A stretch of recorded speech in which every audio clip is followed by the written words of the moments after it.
Dame da ne, dame yo, dame nano yo. Anta ga suki de, suki sugite.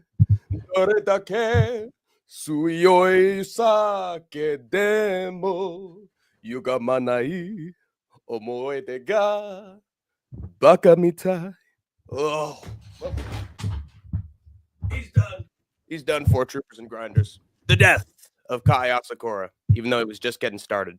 He'll be back for the Japan card, but Alexandre Pantoja, he smushed him, just like Hank the Tank thought he would, man. And it was rough, but hey, at least it was entertaining, and Alexandre Pantoja finally got a finish for the first time in a while. So that's some good news. That builds up some hype. But yeah, I mean it was UFC 310. It was an I-8 card. It was I-8.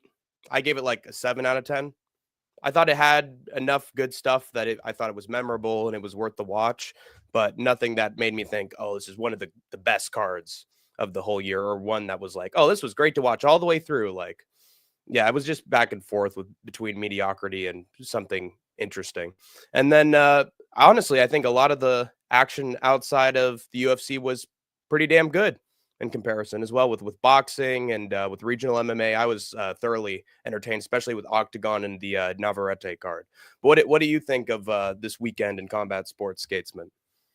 It was busy. It was really busy. Yeah. God, there's so many things that happened. It was like a marathon of fights. Actually, it felt like a whole 5 days of fights. Yeah. Honestly. Yeah. It's like a whole week of fights, and then here we are in the weekend, yeah, recapping it all. But it was actually only 2 days.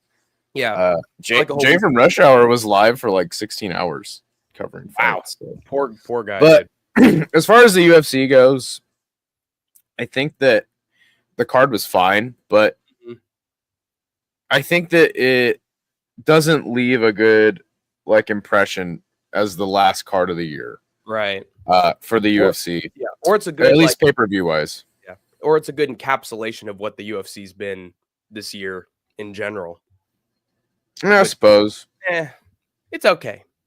Nothing wow. That's a good point. Yeah. I mean, other than UFC 300, which was in my opinion, is still the UFC pay-per-view of the year. The rest of it was God, there's a lot of this stuff that I could do without. But there's some stuff that makes it worth it, but it's an uneven ride. Right. What's up, Sniffy asks, have either of you been to India, and if so, what diseases did you contract? He says contact. Would you care to answer this? I have not been to India yet, although I do have a good friend who's from India, and I do plan on going to India one of these days. But if I do, it'll probably be some disease from AIDS. The water. Yeah, AIDS. I see. Well, I guess there are some ladyboys in India too. It's not too far away. Thailand. So I don't ever plan on going to India. Let's put it that way. Gotcha. No explanation, no further context for that. Well, yeah, I know. I don't want to diss India too hard because I know you have a friend from there. Yeah. Although we will diss Indian MMA athletes whenever we want because they don't have the greatest track record, okay? So until you produce the next Anshar Jubilee, we're going to keep doing our thing, okay? Do not redeem, sir.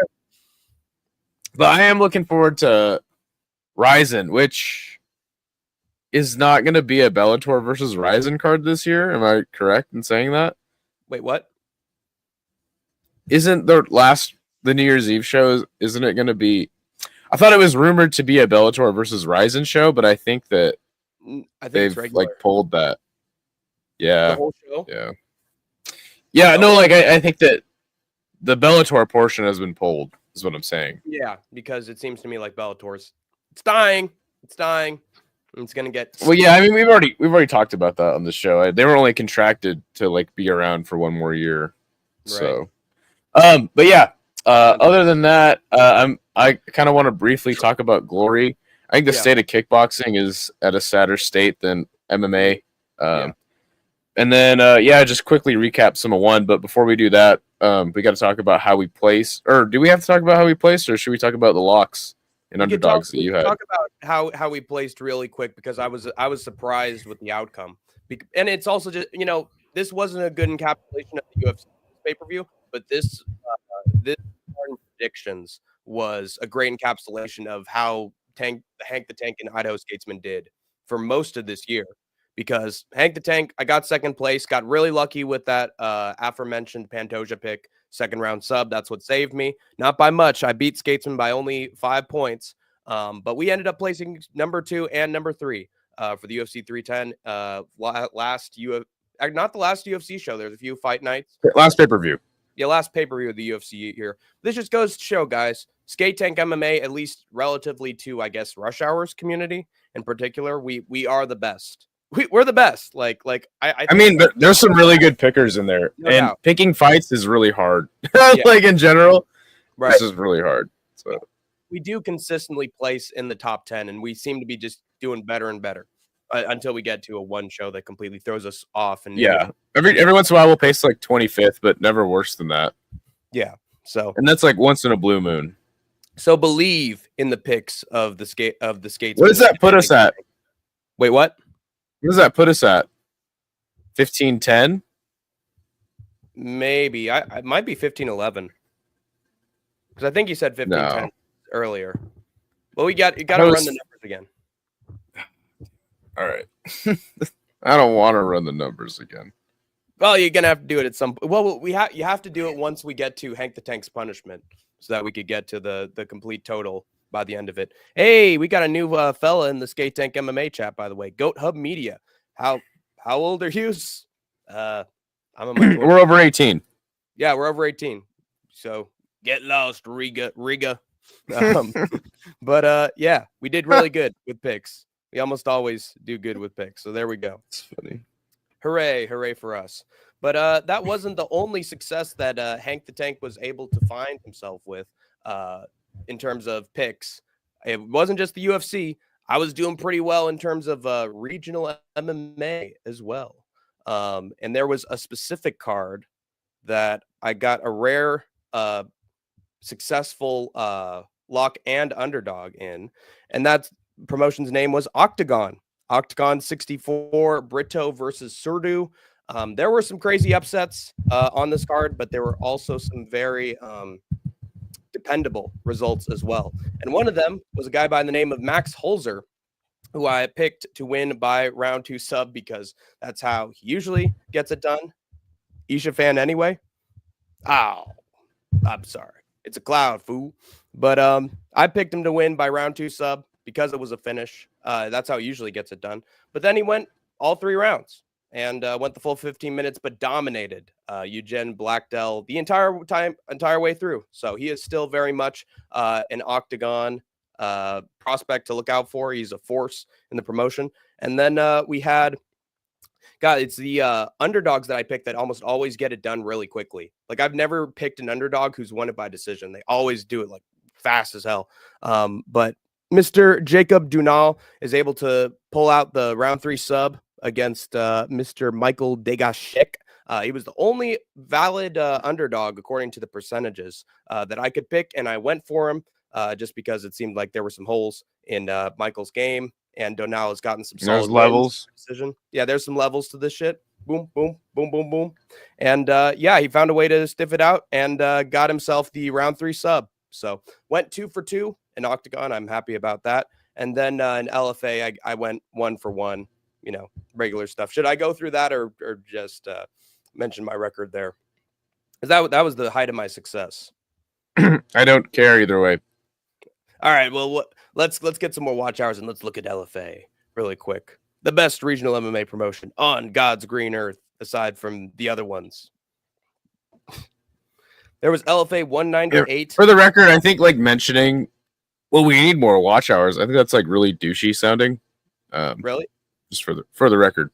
I see. All right. I'll try not to do it. I'll do whatever I can because I'm a whore for watch hours.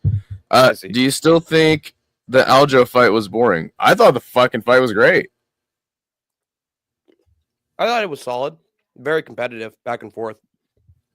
And then we had all we can ask for. Mosquito got a round 2 sub against Mrs. Fernanda Araujo. The Araujo last name, it did take her out. I had her by round 1 sub. She got it done by round 2 sub, but didn't look any less dominant than she looked in her last 2 fights. And the mosquito sucked that blood out, man. Well, for the record, her name is what's her last name? Mosquito. No, the other girl. Oh, it's Araujo. Yeah. So for the record, I think that the girl in the UFC, her last name is Araujo. I think there's another letter in there. So yeah, different. Araujo. Interesting. All right, maybe different last name. Too Smelly says all Aljo fights are boring. Some of them. Not all of them. Aljo fight was one of my favorites on the night. Says Isha. Good to see you, by the way. I mean, afterwards. I don't know what he's talking about. I don't get it. What's up, Pulse? Good to see you. Great to see you. But yeah, I really enjoyed that fight between Evloev and Sterling. And then, unfortunately, my one underdog that didn't work out with the regional MMA was the American Charlotte Craig. I thought she'd pull it out against. She's still hot. She was hotter, but unfortunately, just didn't work out. Fancy's still hot. Yes, but the older veteran still kicked her. Yeah, I mean, I should have known, man. The hotter you are, the worse you do in the fight, and that just happened to be Charlotte Craig. So there you go, man. Regional MMA covered. I went 3 for 4, which is honestly not a bad average compared to usually it's 50-50 because the locks usually work when the underdogs don't. But that's how it's supposed to work, right? But luck was on my side this time around. And I think we were lucky in terms of, in general, like promotions outside of the UFC in terms of very consistent quality of action. With boxing and with regional MMA, there's a lot of finishes. So always a good palate cleanser for whatever UFC pay-per-view is on the docket on Saturday. Not to say this one wasn't bad. I think it was solid, but it's always good to have some very reliable finishes outside.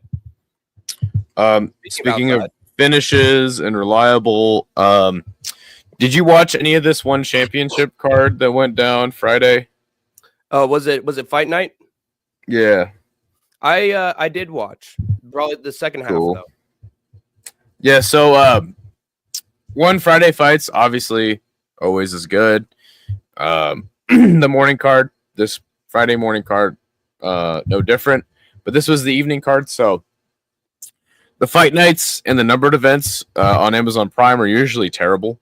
I don't think that anyone's going to disagree with that. This one was actually pretty good for being like already having that label of like, hey, these numbered cards and Prime shows suck. First fight was Thongpoon and Daniel Williams, really good back and forth fight. We then got a finish in a grappling match. Hallelujah. And then John DeBella came back after losing to Prajanchai in a very close fight. People thought it was a robbery. Yeah. Canadian sweep, by the way, in this section because John DeBella is part Canadian. I mean, it says he's Italian. By the way, I hate when people like rep 2 countries. Mm-hmm. I'm this and this, and then they got the 2 flag. No, screw you. 1 flag. But yeah, John DeBella beats up on this can, and he is like flawless actually in victory. Literally nothing the entire time he did wrong. He beat him up so bad, in fact, that Rui, this man's name was so mad that he kept trying to fight John DeBella after the bell. Wow. He's acting like me when I used to lose in Tekken, like when I was like 8. Get all pissed off about it. Ask for a rematch immediately after. But yeah, what'd you think about John DeBella's performance? I agree with you. I think he was technical. From what I was overhearing, he was just not allowing anything to hit him, come in.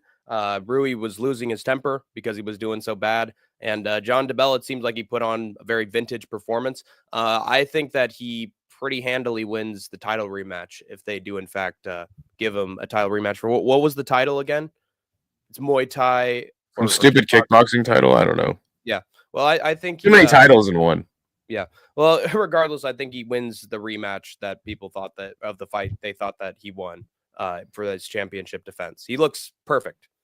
He looks perfect. He looks in shape to be world champion again. I just hope that Chatri gives it to him because it seems like there are some, contenders or former champions that are actually in need of a rematch, and Chatri doesn't give it to them. And then there are rematches that make no sense to book at all in one, and he goes for those. So it's hard to tell what the booking of some of these fighters is going to be. Very, very unpredictable. Isha saying DeBella was born in Montreal in all caps. Sniff says dual citizenship. Yes, exactly. He gets it. Goat Hub Media says Buddy on the right wasn't allowed anything sharp in his pencil case. Care to retort that statement? Are you talking about Rui? Is he talking about Rui? I think he's talking about you. I think he's talking about you. Well, look out, man. I got something sharp right here. I could drop this on me. I could do something, man. This is a knife. Watch out. Nobody wants to be American. Only. Good evening. How are you? Good to see you. I think we've seen this person in the chat before. Hey, it's Andrea Miani. He's the head of a gym for Jungle Fight in Brazil. Oh, nice. We've had a lot of conversations with him about Brazilian MMA. Nice. I actually chatted with him in Isha's chat, and I think he was able to find us again. He won last time, kickboxing, robbery. Yeah. It was one of the worst robberies I've ever seen in combat sports. Wow. Interesting. Steak knife handy. Yes, indeed. Anyway, poor Isha has a fucking migraine. The Shinya Aoki got heel hooked in 2.5 minutes by this kid that looks like he plays Fortnite. New Chase Hooper all day long. Nice. I was trying to zoom in on his face, but yeah, I mean, just look at that's the face of a kid who plays a lot of Fortnite. What? That's a lovable. You make you want to pinch the cheek a little bit, you know. Only a mother could love. Yeah, that's creepy as hell. But yeah, looks sad. Shinya got smoked. Some people in the chat called it. They said, "Hey, this kid Cole is like a really good grappler, and Shinya's gonna get dusted off." And he's 42, and he looked like he was held together with tape and glue. So yeah, it was sad to see poor old Shinya. We then had an MMA match between Shamil and Halil Amir, which was terrible. It was really terrible. They just laid on each other.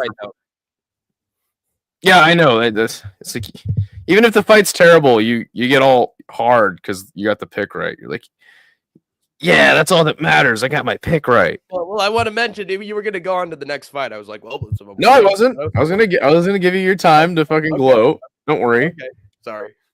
But yeah, this fight was terrible. Terrible. Yeah, it was bad. Gasanov is just a grappler. He's got nothing other than that. So at least he doesn't gas, even though it's in his name. All right. Then we had another terrible fight between Yuya Wakamatsu and Gilbert Nakatani. This fight was actually like a little more watchable, but I still had left at some point during the Shamil fight and came in about halfway through this fight because I wanted to go get Panda Express to have something good in my life that was Asian. Yes. Yellow fever. Yeah. Did you get this pick right? I did. Okay. Gilbert Nakatani is just, he has not had a single fight in one. And again, like I said during the preview stream, you got a guy from LFA, looks great in LFA, but it's just hard for people in that promotion to adjust to. Wait, what? Who's the American? This guy? Yeah, Gilbert Nakatani from LFA. Okay. Yeah, one nationality, skatesman, one nationality. But yeah, the LFA style is just hard to adjust to other promotions, especially when you're just debuting for it. No contender series, no build up to it. Just rushed right in there, and it's tough. So, Wakamatsu honestly, he dominated him. He beat him up. Good for him. I just finished the rest of Hank's stream last night. Watch hours. I already have a migraine. Yeah, that was some of Hank's darkest time in his life. I said that the keys of Pantoja was BJJ. Hell yeah, dude. And Hank the Tank called it as well. Smash the like button. Yo, Skatesman, if John Jones egged your house, would that make him an egger? Hey, I know what he's doing there. What's he doing? He's trying to make you say the N-word. Trying to make you throw out the I was like, and it worked. Worked. Like, hey, you know what? There's some racist joke in here. Yes, it would make him an egger. Brown pride. Give props. Blah blah blah. Called it. Wakamatsu looked awesome. The Asians are taking over. Yeah, I guess. I mean, they're definitely taking skateboarding over. Seems like more. Of a Elias Mahmoudi whooped up on Dennis Puric. This was a really good fight. Mahmoudi got hurt early, and then he fucking at the end of the fight knocked out Puric. There was a moment where I think Mahmoudi had kneed or kicked Puric in the nuts or something, and then like the fight got stopped for a long time.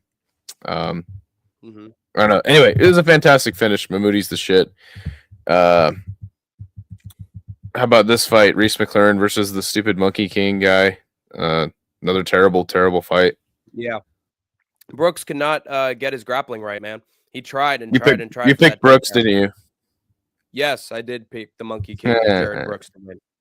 And yeah, he had no wait, would you have picked Reese McLaren again? I don't know. I don't make picks on one MMA anymore.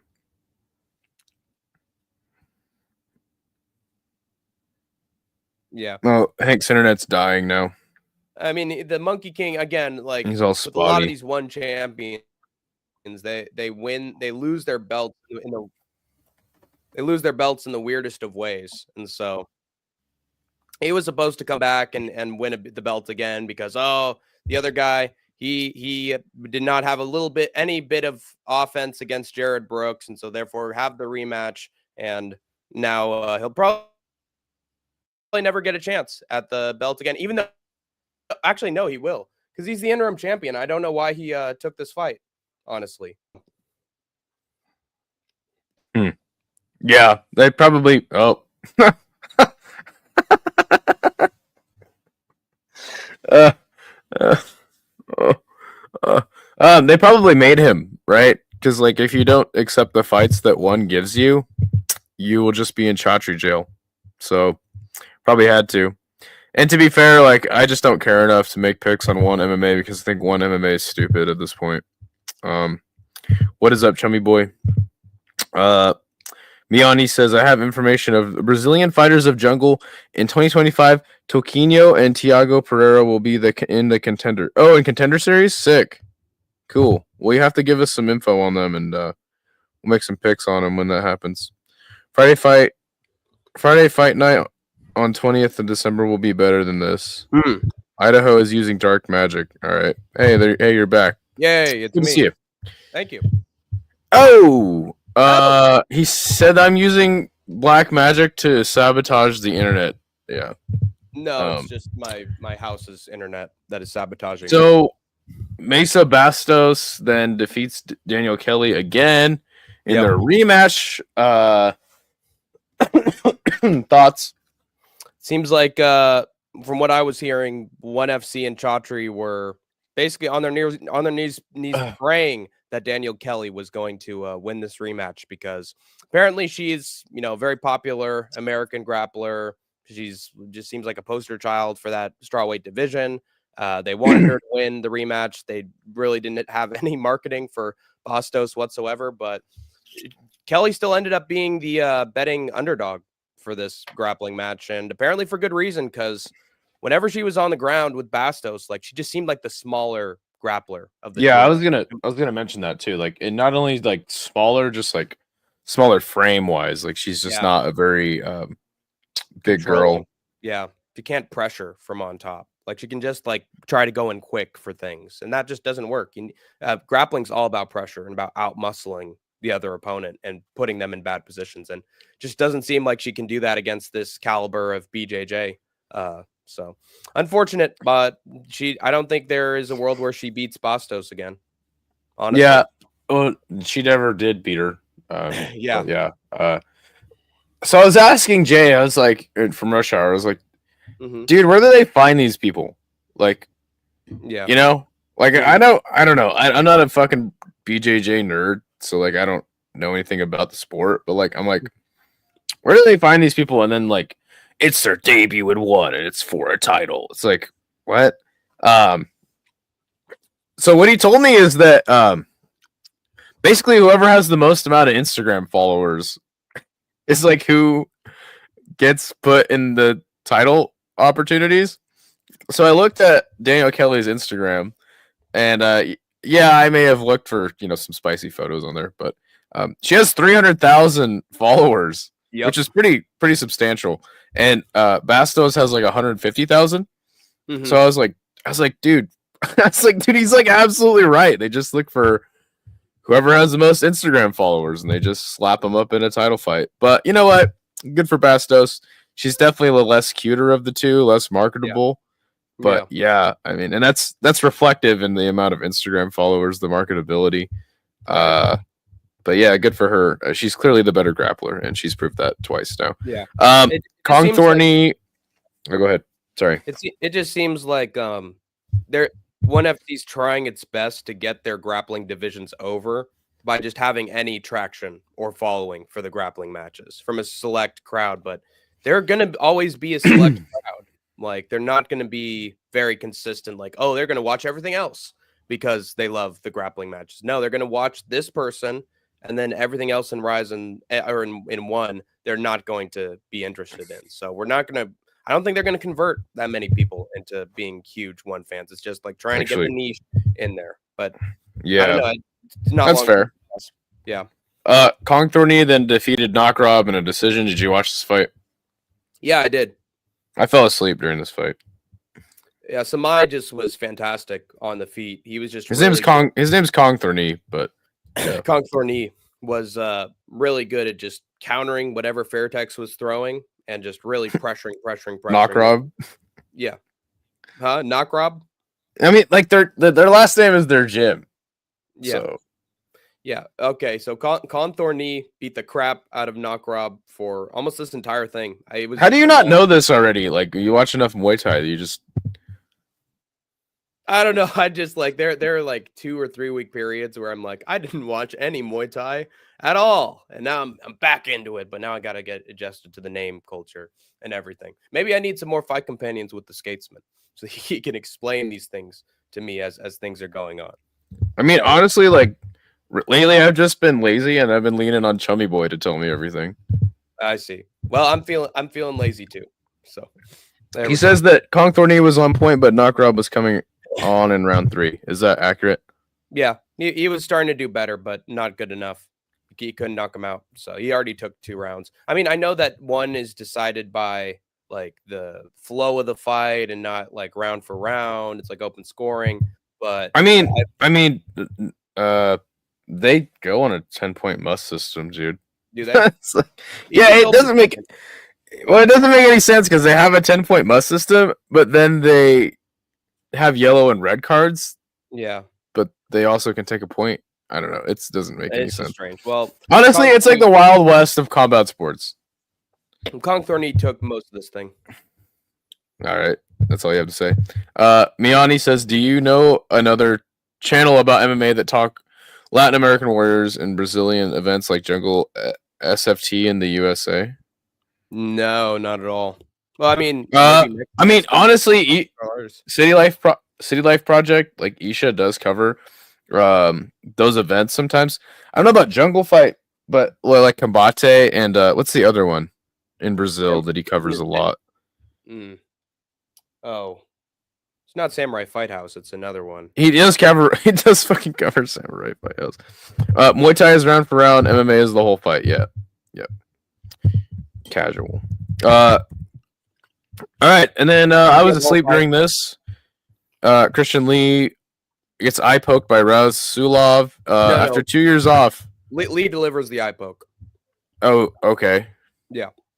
Sorry. I can run down this thing. So Christian Lee was dealing with the grappling of Rasulov in moments, getting taken down in moments, but he was really good at scrambling, getting back to his feet.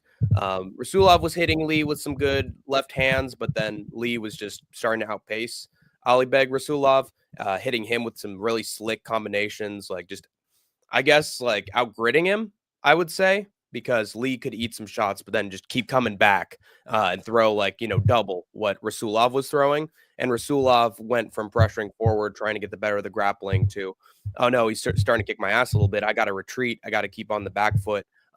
Lee, I think he was having his best round in round 2. Like round 1, I'd say it was more 50-50.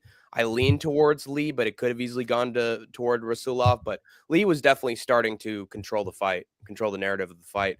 And then next thing you know, Lee just like comes in with a punch, but there's like his fingers out and it just scratches along his eye. Mhm. And I don't even know if he meant to throw it out. Like usually you see someone's like pressuring and then the hand came forward and that's how I got the eye poke. Lee was like throwing the punch, but like I think a finger like scratched. And then Rasulov was directed towards his corner. And he started to act a little bit like Bilal Muhammad, where it was like, I'm in intense pain. Like I can clearly open my eye, but it's red. And oh man, this just sucks. And then they had to wave it off. And so the whole fight got waved off. Rasulov could still see fine. I thought it was BS that they stopped it, but yeah, he was in pain, I guess. And Christian Lee retained his belt, no contest. At least he gets to keep the belt, but I'm a little bummed out about it because I think Lee was in a way sort of dedicating this fight to his younger sister, I believe, who had passed away. Yeah, dude, they played a whole fucking promo about it before, like earlier in the card. To like, his sister died, and I was like, man, I don't want to see all this sad shit. Yeah, get this shit off my screen. Well, it's to build interest, right? It's to build the drama, which honestly, I know, but I don't respect that much, honestly. But yeah, Lee, it was a comeback fight for him after 2 years after what happened, and he comes back to a no contest. But I guess the title defense. I really don't know what to think about it. Like, how should you feel about a no contest? Like, I feel the same way that I do about all of ONE MMA. I don't care whatsoever at all, one bit. I fell asleep before this fight even started. I don't care. Like, I don't give a shit about ONE MMA. I know in general about no contest though. Like, you just feel awkward or like, oh man, that all was a waste. That was all for nothing. Like you feel dirty? Maybe a little bit. Ooh. Tiny bit. Behave. Behave. What's up, CST? I wanted to answer Smelly's stupid question. He says, thoughts on Nina drama hate, you guys.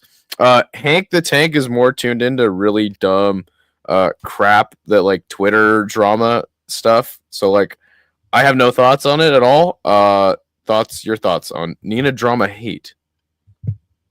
I don't know. Did I make a comment somewhere? Did I say something on a live stream? Did she talk about me? Hey, we're known. We're known by the MMA media and all the. No, I think what he's asking is like in general, like the hate that this Nina drama receives from incels on Twitter. I just thought you were like tuned into this community of like weirdos on the internet. Oh, thoughts on general Nina drama hate. Well, basically, yeah. She has a kid audience. A lot of them are under 18 years old. Like you? She makes videos about that, have her flashing her, parts during thumbnails. Acknowledge that she has young fans, which is honestly sort of despicable. So, yeah, we're not a fan of that. And she also just starts Nina drama starts drama with other YouTubers. And did you say we are not a fan of that? And we hate that. Yeah, but who's we? We don't you like and all that. the other incels on Twitter. Everybody in here. Everybody. Hank he's distracting with accents now. SkateTank Army and Troopers and Grinders. We don't like that. Yo, there's an event on DAZN on Wednesday called Xmas Crackers. Wow. It better be white talent only. That would be funny. Oh my god. Yeah. All right. Well, yeah, anyway. So yeah, I want to quickly talk about Glory. There was a fight between Indy Similar and Jay Overmere. This guy, Jay Overmere, his name sounds like Overeem. He looks like emaciated Rico, kind of like Hank the Tank. Actually, you guys kind of look the same a little bit. I think he has a narrower face. Yeah, he's face. Oh gosh. Miani says, in my opinion, your channel will be very big when make the interview with fighters of Brazil. That and next year will be the UFC. It's a differential of other channels in North America. Yeah.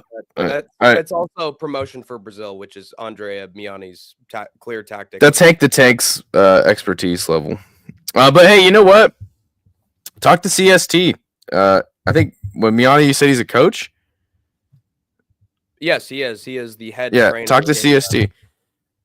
In Jungle Fight. So okay. Yeah, Glory Collision 7 sucked. Yeah, we're gonna get into it a little bit. We're just briefly. But anyway, Overmere fought Similar. I said that it was a weird booking on the prelims because like they really want this Overmere guy to get over. Similar former champ. They actually have the same record in Glory, 5-3 heading into this, and which is weird. Glory's weird. Like I've learned that Glory rankings are like a suggestion. It's like, hey, these are the guys we're kind of pushing. Yeah, but they're subjective. The fight went exactly how I thought it would. Similar, just too experienced, and they didn't get their guy over. Look at this though: decision. So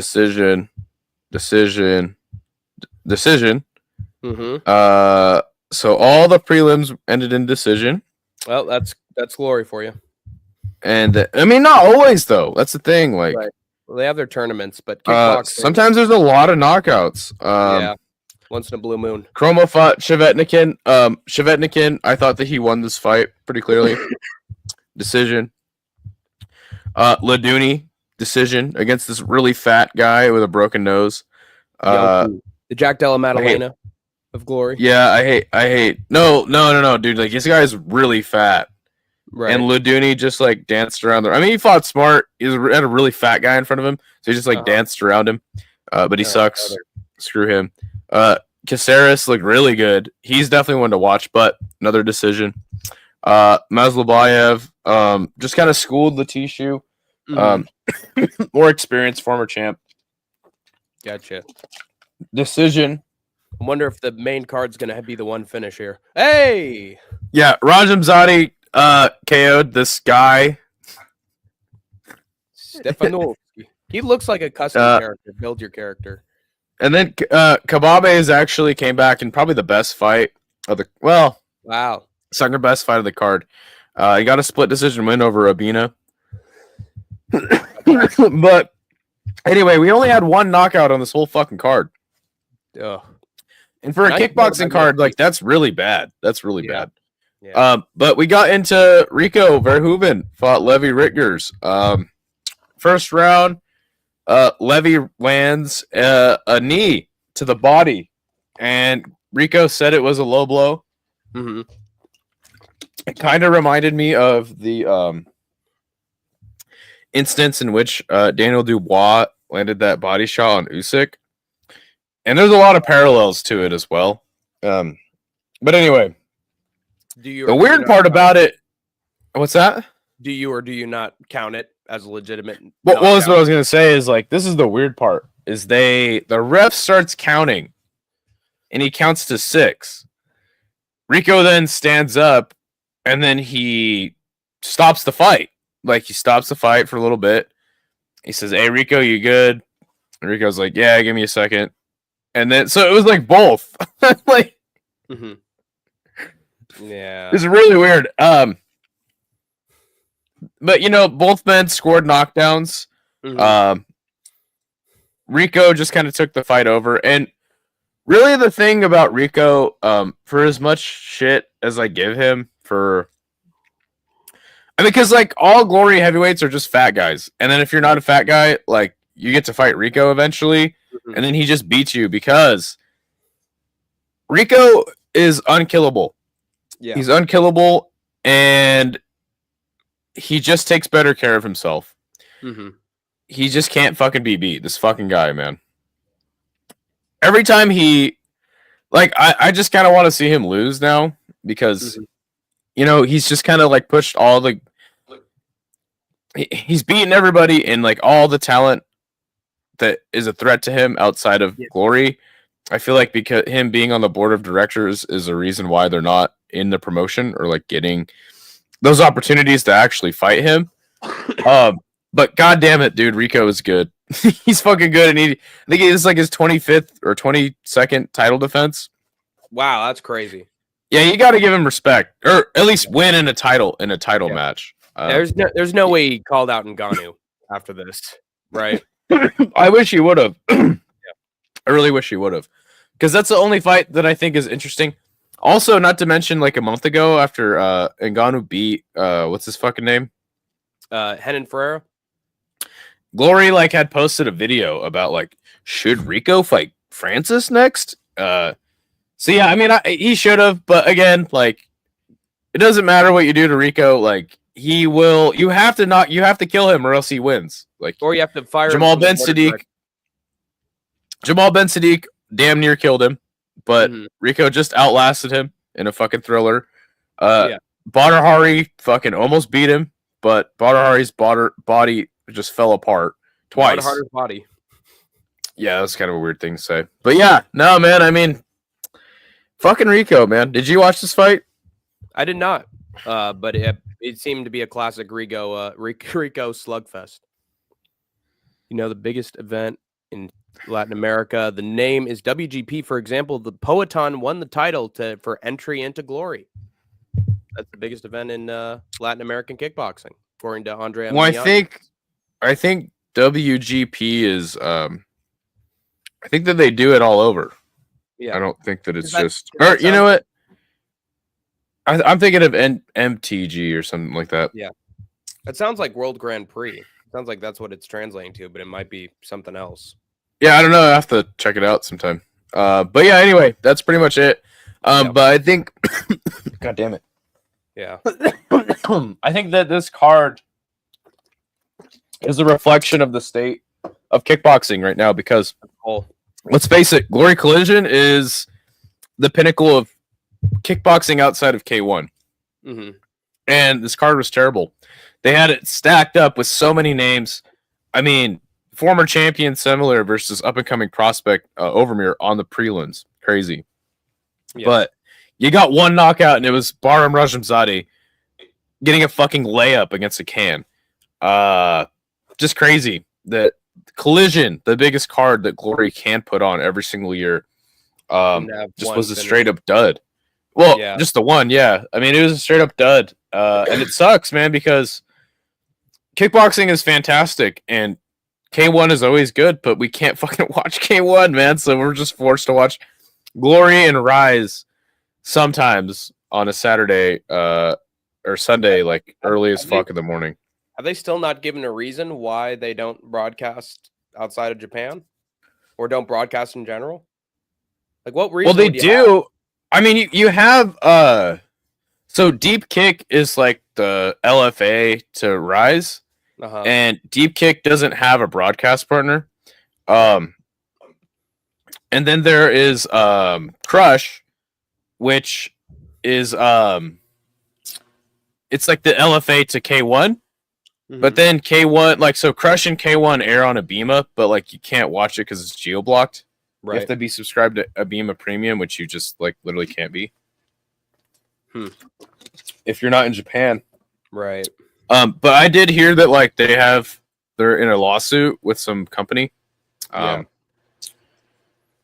They will show the prelims on YouTube and then just cut it off mid by other masters at that. Ryzen does that too.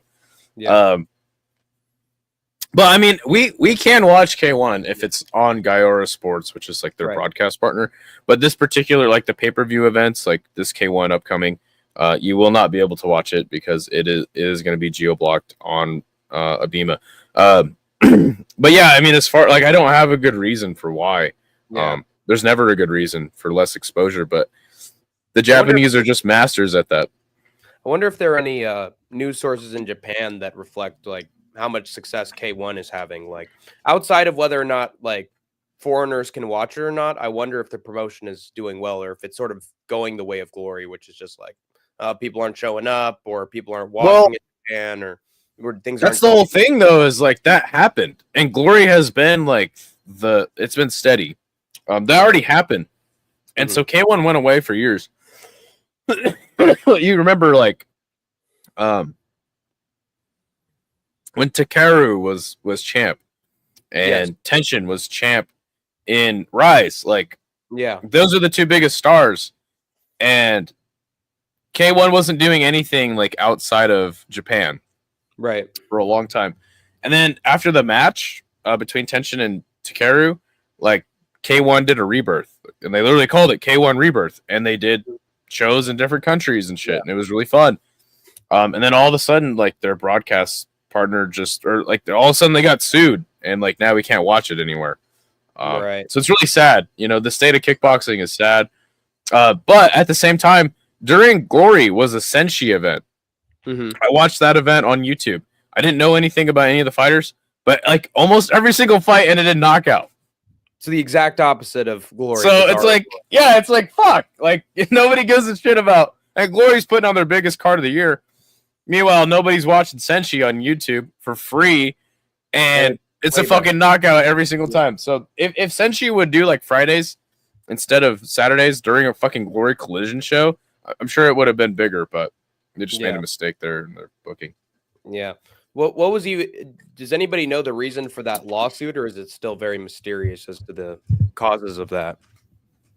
I looked into it. It's pretty I don't know. It's really stupid, but strange. From what I've seen, they just don't. I mean, you gotta think, dude. Like, they did a whole fucking show in Brazil, and they didn't have a broadcast for it.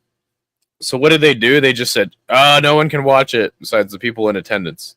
Mm-hmm. Dude, K1 was gonna do a show in America, and they just canceled it. Yeah. Unexplained. No, they're just stupid. This thing, yeah. Mm-hmm. They're just dumb. I mean, that's really all it comes down to. But I mean, when you make an idea, stick to it and see it through.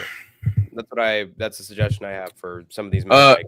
Miani says, I talked to Ariel Machado, kickboxing fighter Brazil, that was of Glory today, stay in K1 event. He said that Rajamzadi is very aggressive. Yeah. But he's also a dirty fighter, so screw him. Used to really like Barum, but no, screw that guy. Before we get into our... go ahead. Do you want to mention anything that happened in boxing before we get into the UFC show, or do you think it's not relevant? Yeah, that's what I was going to ask you. Like, is there anything else you want to talk about? How was Octagon? How was LFA? Obviously, Navarrete and Oscar Valdez had their rematch. I did not watch, but I did hear that I did see the result that Valdez had KO'd Oscar Valdez in the 6th round. Like, he did it even easier this time. Yes. There was a guy named David Adelaide, and he got a fucking sick knockout in a Queensberry event. Looked like he hit the dude with a shotgun. Super good knockout. Nice. I'll have to check that out. But yeah, anything else you want to talk about? Just that Navarrete was surprisingly even better than the first fight with Valdez. It's understandable because he slowly but surely figured Valdez out in that first fight, and by the second fight, now you've dealt with this guy for 12 rounds. You know what his style is, so you know how to counter it better. Maybe you could attribute that success to his coaches, his team, who changed up his fight style going into this. But at the same time, it's just crazy because I'd hear all these stories about Navarrete. Oh, he's not training. Oh, he's really letting himself go. He's just eating a bunch of crap and drinking beer. He's a piece of shit. Yeah, and then he comes back and has this once in a lifetime performance where he actually gets a finish. Because Navarrete always goes to fun fights with his opponents and always has scraps, and he doesn't always get it done just with a huge finish. So this was actually pretty shocking, but he just crumpled him with a body shot, knocked him down a few times before that, and just looked like his best. And I did not honestly see that coming. I picked him to win. By the way, on the Navarrete versus Valdez boxing card, I actually went 10 for 10 on the whole thing. I picked every boxing fight perfect. Obviously not the method of victory, but I did not expect Navarrete to do this well, especially since he went to a draw in his last one with Canseco, who I honestly don't value after the Canseco. It's Canseco after with the fights that he had after that one with Navarrete. And then he has his first big loss in his, title run. Luckily enough, the title wasn't on the line against Bershink, I think it was. Brenchik, who absolutely schooled him, completely figured him out. So I'm like, oh man, dude, what if Valdez looks at that tape of his previous fight and is like, now I know how to beat this guy? But apparently Navarrete can be very unpredictable, and he had a really good camp and a really good game plan going into it, and looked like a completely refreshed fighter, which honestly I'm happy about because I'm a big fan of Navarrete. So get back on top, and hopefully he has some more good fights before I think he's eventually going to lose that title. I feel like he's way too way too scrappy, way too throwing stuff out there to be longest reigning champion ever. So yeah, I think he's going to lose eventually, but we get to still be on the ride with him. He already did lose the title to Liam Paro or Dennis Baranchik. He didn't. It was a non-title bout. Oh really? Okay. Yeah. So he got very lucky.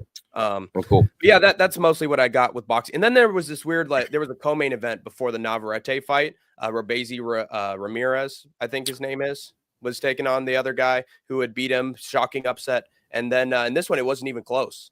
Like he was just punching him so bad that literally Rabezi, he lost eyesight. He couldn't see.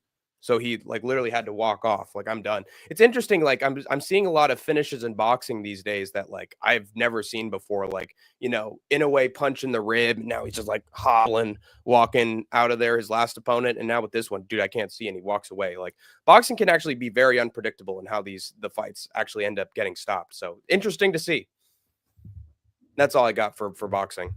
And then LFA and Octagon. LFA lost both its title fights. By the way, lost both title fights. It was like a day before the show. And so I was like, God, this show fucking sucks. I'm not going to watch this shit. I'm done. And luckily enough, one of the guys who was supposed to be in one of those title fights, I think his name's is Miranda. His last name's Miranda. He was able to still have a main event against some guy they just brought in. And he went to a decision with him. He didn't even get a finish. So honestly, a really bland LFA card. Honestly, the champions they had on there, like I wasn't really that invested in them, except for Richie Lewis. I wanted to see what Richie Lewis did. He was gone. So I heard the Octagon lost its main event as well. Yeah, it did. Yes, it lost it did have one title fight left though. This guy, he's known as Dracula. He was fighting for the vacant Octagon. I know. Oh God, what can I compare this to? I don't know, but there's this one thing that pops to mind. But the Dracula basically got got a head kick knockout in the main event of the Octagon show. And it was just finish after finish after sub after knockout in Octagon. So that was good. A finger named Paint, or a kid named Paint. I think that's like the meme I'm trying to draw from. A fighter named Dracula was able to get the big head kick knockout to win the welterweight title. Look into my eyes. Come here. Cool. Well, that's everything outside the UFC. Dracula fucking went over all of it. That's good. Yes, sir. Did it pretty good. But yeah, getting to the UFC, our picks, blah blah blah. I've got a word for y'all. May I share it? What? You can share it in the chat, but you can only hop on during the post shows, or if Hank the Tank's going solo. We don't have anybody. We don't have people on when we're doing our preview and recap streams. Unfortunately. But yeah, speaking of that, Kennedy Nzechukwu, first fight of the night. We both said that he would knock out this fucking Cam Bresky that shouldn't even be in the UFC anymore. And he did exactly that, though he did not look very good doing it. I was kind of worried. I was like, dude, this is going to go to decision. And then all of a sudden he just boops him with a big right hand, and there you go. Fight's over. He gets Bresky out of there. Your thoughts on this fight?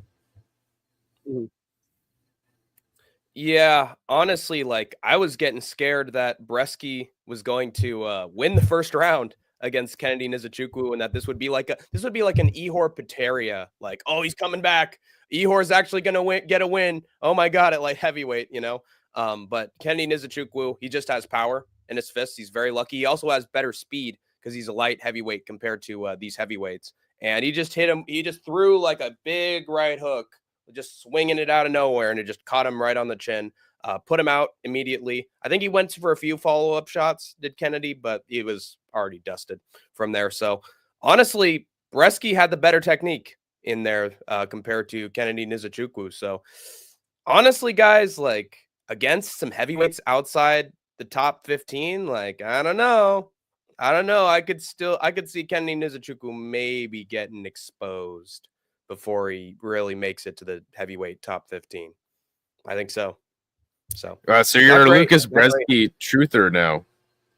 Yes, just like Jarno Aarons, man. He exposed it to the truth, brother.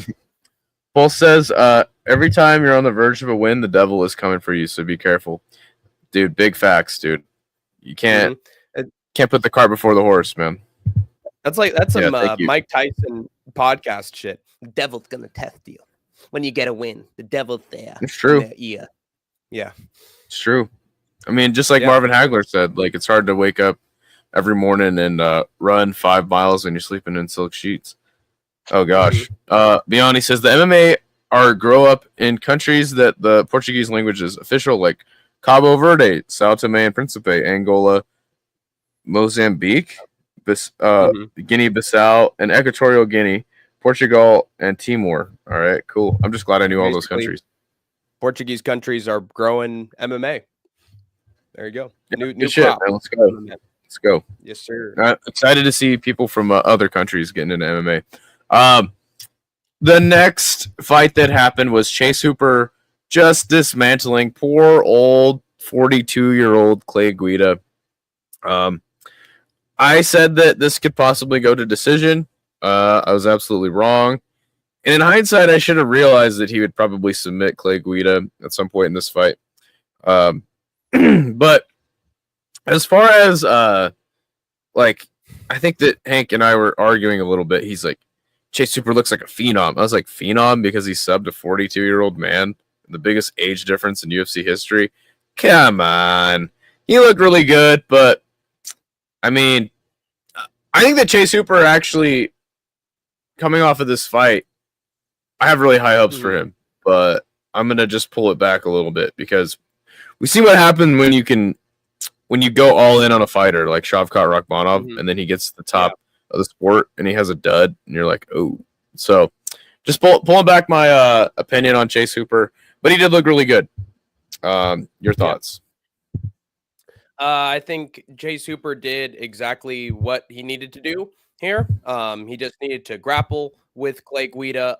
He did not waste his opportunity to try his striking a little bit to see if it was slick, if he could be able to tag Clay Guida in moments. Threw some crazy shit at Clay Guida. Some of it landed, but for the most part, he knew that he had to get this fight down to the ground in order to finish it. And what I will say about Clay Guida, and one of the reasons why he's been in the UFC, still in the UFC at this point, is because he's good at scrambles, dude. That's his bread and butter now when he's in his 40s, is to like counter the wrestling of the wrestlers, get back up, find some takedowns of his own. Like, that's why you can't really, I mean, you can count on him, Clay Guida, to lose these days, but you can't count on him to get finished. That's a bit, that might be another reason why Skatesman picked Hooper by decision, is because Guida's just a tough guy to put away. He just finds a way to worm his way out of like a scramble or find his way on top. And like, even if he loses the round, like, oh, he's still in it. But like, he was able to get back up from Chase Hooper's takedowns in moments, but then Chase Hooper was like, okay, I got you a third time. And this is actually a cool story. And I think I learned it from his post-fight interview. He said, dude, I was chatting up with Mikey Musumeci before this fight, and we were like scrambling and we were grappling. We were trying some wrestling maneuvers, and he caught me in this armbar technique that I couldn't get out of. And so he made me tap with that. And I was like, you know what? I actually like that maneuver a lot. And so I used it in this fight, and that's what got me the win, was the maneuver that I learned, the trick that I learned from Mikey Musumeci. So there you go. That's what got him the win. Sort of reminds me of Chris Padilla when he like saw the super lek elbow right before his fight with Rong Zhu, and then he was like, I'm going to do that.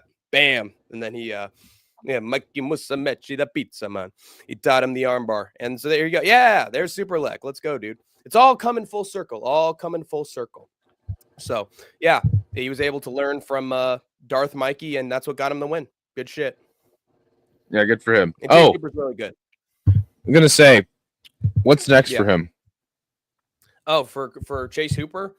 I honestly think, dude, like, I honestly think he should be fighting somebody in the lightweight top 20. I think he's really talented. I think he's good enough that you don't give him a guy in the rankings right away, because you never know what's going to happen with that. But he's really he's impressing with these performances lately. I think he deserves a jump up. So I think he'd look good against the guy in the lightweight top 20. He's I got 25 here. Yeah. I got 25 here. Well, actually 26, because Thiago Moises is 25. I always use Tapology's rankings, by the way.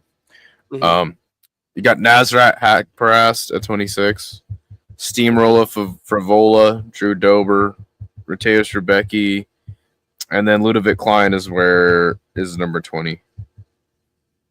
I liked Ludovic Klein he's on a huge win streak. Yeah. He's on a. I wouldn't call it huge because his recent fights have not been like, oh, that he made a statement. Okay, but he's on literally 1, 2, 3, 4, 5, 6. He's on like a 6 or 7 fight win streak, dude.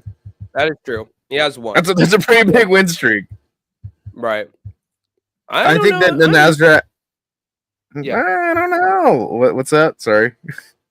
I think him and Nasrat would have a great fight. But you know what might actually be a great test for Chase Hooper? How would he do against a Drew Dober? Would he be able to get him down in moments? Would he have a stand-up war with him on the feet, and could he survive the onslaught of Drew? I like that stylistic matchup. It answers some questions. I think a Rebecca fight's all right too. Yeah. I don't know. I mean, I think Nasrat's a slower burn. Drew Dober would definitely be a quick jump, but yeah, I think it was important to kind of mention like who would be next for him. Yanni really wants us. I mean, give us guys to interview, and we'll interview him. So give them to us. Give them us. Send us some DMs. Yeah. Combat Steez on Instagram. Put that in there really quick.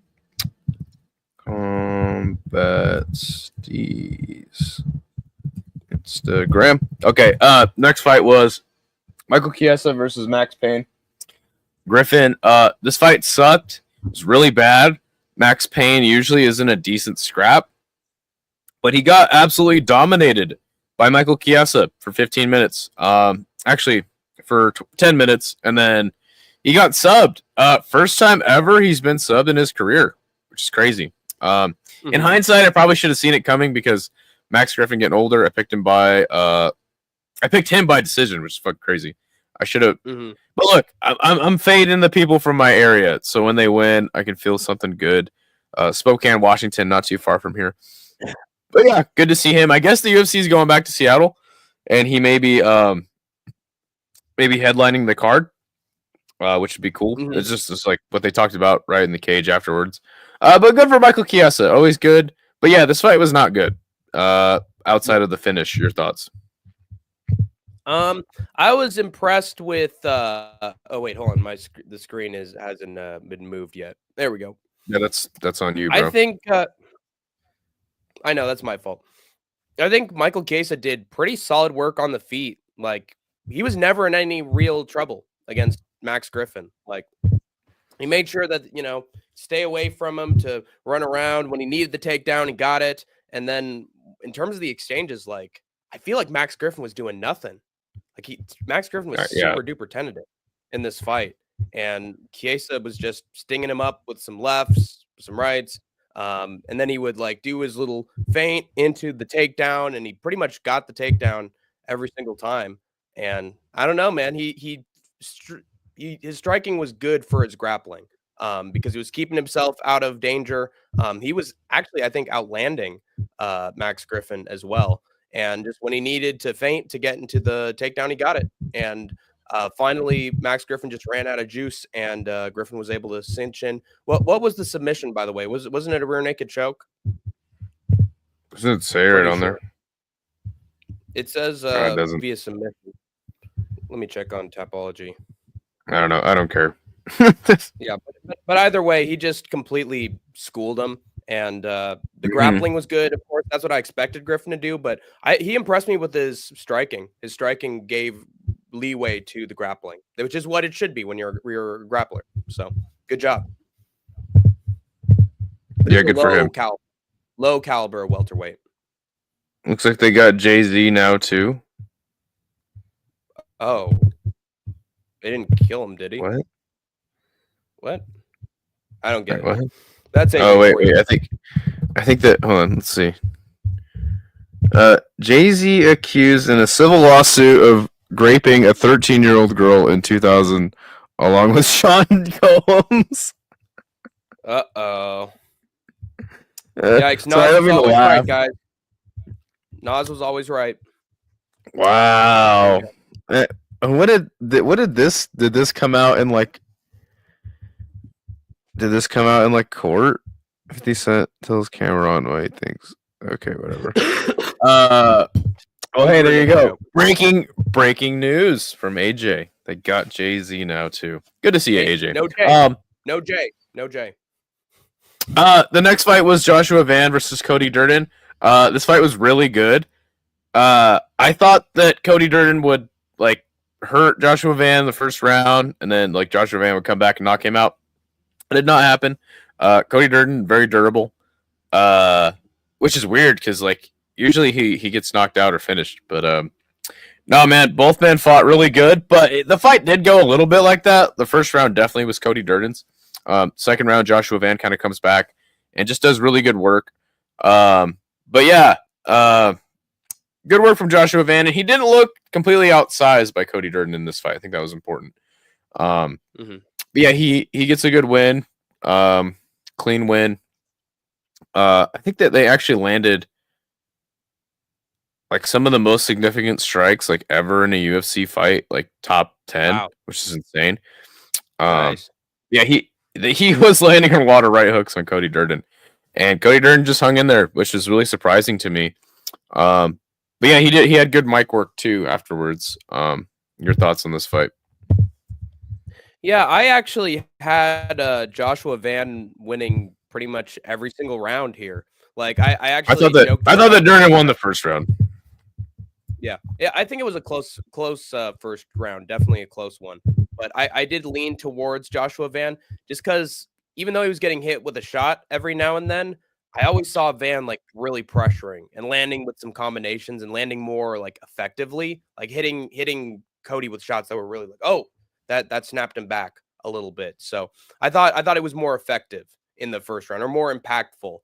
But that was a swing round. Like people were like, well, that's a close one. That's a close round. But I lean towards Van, and that's how I felt too. But I could definitely understand leaning towards Durden as well. But round 2 to round 3, like this is why I call Joshua Van Piotr Van, is because the first round is never his best. And then the second and third round, he just starts to really, gets the van into fucking diesel and into forward drive, and he just starts to whoop his opponents. It's the van into diesel? Have you ever driven a car before? Into drive. He gets the van into drive. And then there's the D symbol when you shift it. So you thought that was diesel mode? I thought what does that stand for? The D stands for drive. Yeah, that's what I said afterwards. Tank not knowing how to use a vehicle. This has just been revealed to us, folks.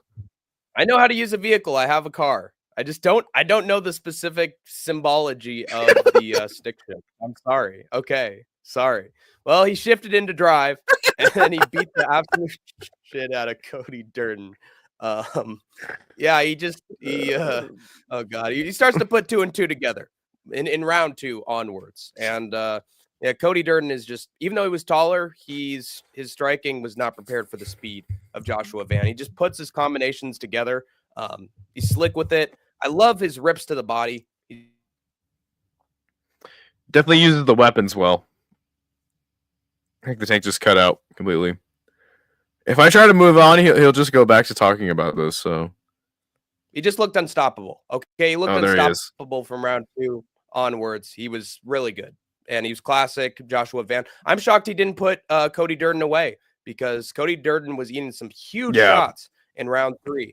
But his chin has been recovered from the flyweight Bruno. I guess Silva so. fight, so good for Cody Durden. I guess so.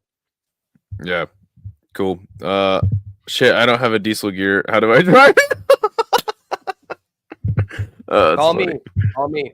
The diesel Eric Anders defeats Chris Weidman via TKO in round 2. Chris Weidman, he actually drops Eric Anders in the first round. But overall, I think Chris Weidman looked like shit. He looks like shit now that he's older and washed. He's not good anymore. But yeah, he did drop Eric Anders. Good for him.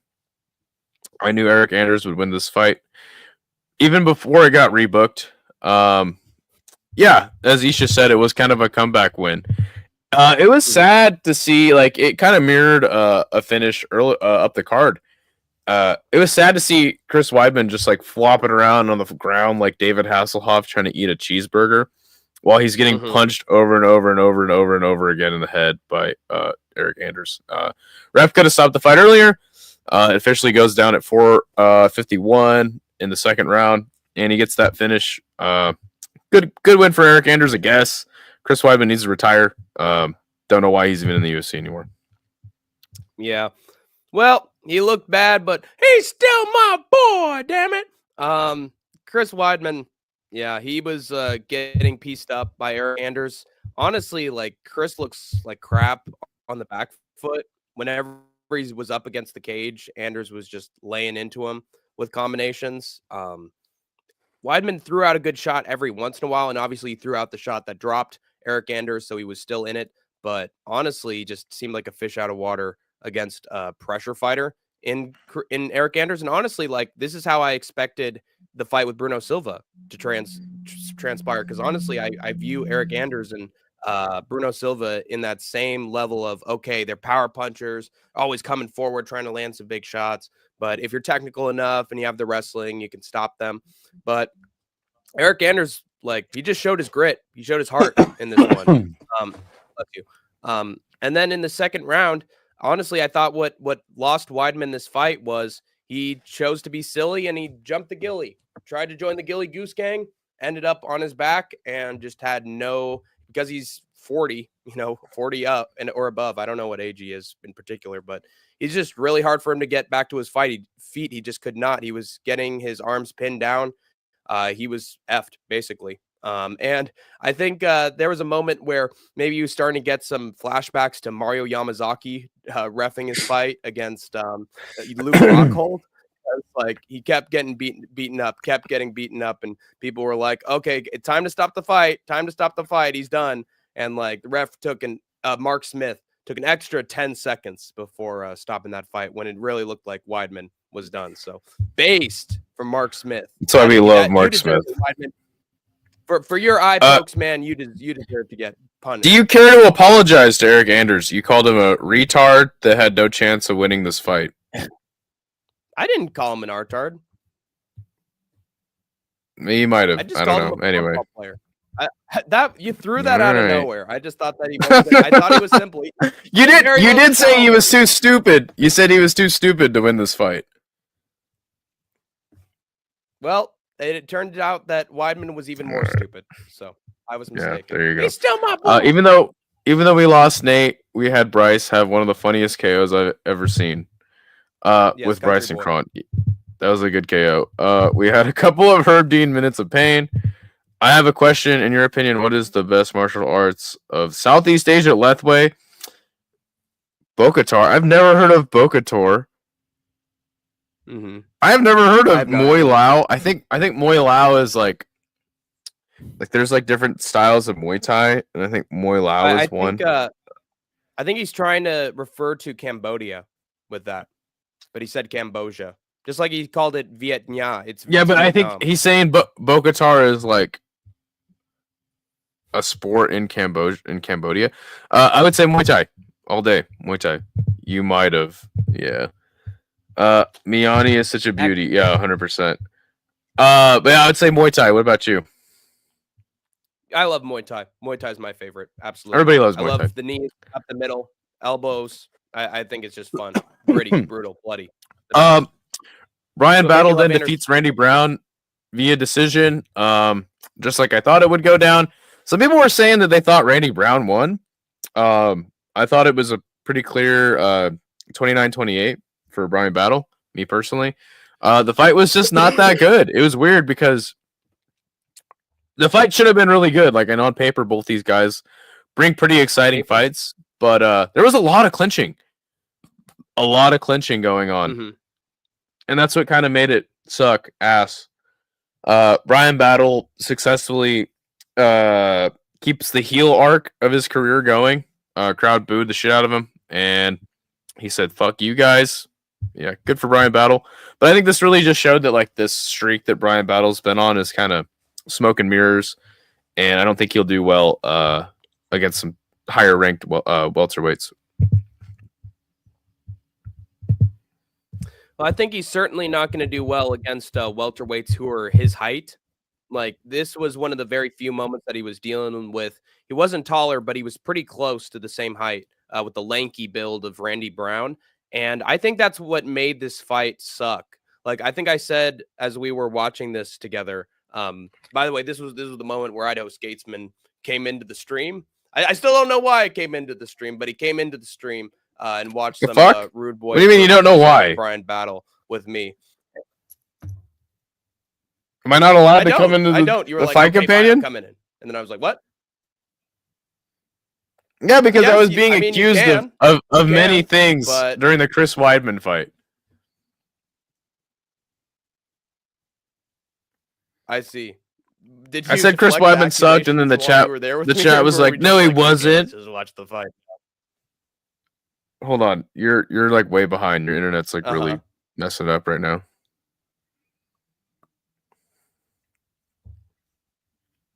Am I here? Anyway, yeah, kind of. You're like you're on delay. Oh, but no, yeah. Look, it's my channel too. I can hop in the fight companion anytime I want. So screw you guys. Okay, there we go. All right, but wait, is that it for your breakdown of this fight? Yeah, it's your turn to break it down. Because I could go ahead. All right. Oh, okay, got it. Oh my god, the show's falling apart. Yeah. Oh yeah. What I was saying is that. Sorry. I said during the live stream that this reminded me of Neil Magny versus Philip Rowe, in that both guys have very similar frames, and like, even though Battle was much more aggressive than Randy Brown, he was way more tentative in this fight. And I think that resulted in both guys sort of trying to go with the same tactic of, all right, we're going to clinch, and then we're going to see who gets the better of that exchange. Like, and to be fair, I don't know who started it. I think it was Battle who was trying to do way more clinch work than Randy Brown. But honestly, it's just hard to tell because both men were pretty much doing the same thing. From the end of round one onwards, this was a lot of like pressure heavy. All right, who gets the better of the dirty boxing kind of exchanges, and that's Brian Battle's game. That's what he likes to do. He likes to make it a fight, likes to make it a scrap, and he wins the scrap most of the time. And didn't do it in the most aesthetically pleasing way possible with this one. Just had him against the fence and hit him with more elbows and more shots when he could, but very unimpressive. He did what he had to do. I get it. For that reason, like, I don't think that Brian Battle is like, oh, see, now anyone in the welterweight top 15 beats this guy. Like, I think it's going to depend on what the size of the opponent is and what the technique of the opponent is. Because I see him beating a few guys in the welterweight top 15, but I don't see him beating someone who's tall, or at least like close to his height, and someone who is trying to, make it point fest from far away. So, yeah, I think that style is going to beat him. Hold on 1 second. I'll be right back. Awful fight. Randy Brown did have the better boxing, but Brown looks sluggish. Oh, Battle looks sluggish. Yeah, he did miss weight as well. Screw you guys. I'm going home. Yep. Brown could have won if he didn't clinch in the third. Brown was outboxing him and was way better in the striking. Yeah. Make a video about martial arts in Brazil like capoeira. We're not going to do that, but thanks. Battle 100% was the 190% of the fight initiating the Phil Rowe game plan. Piece shit too? Okay. Oh, no, you didn't. Yeah, Hank the Tank's internet is like just all fucked up right now.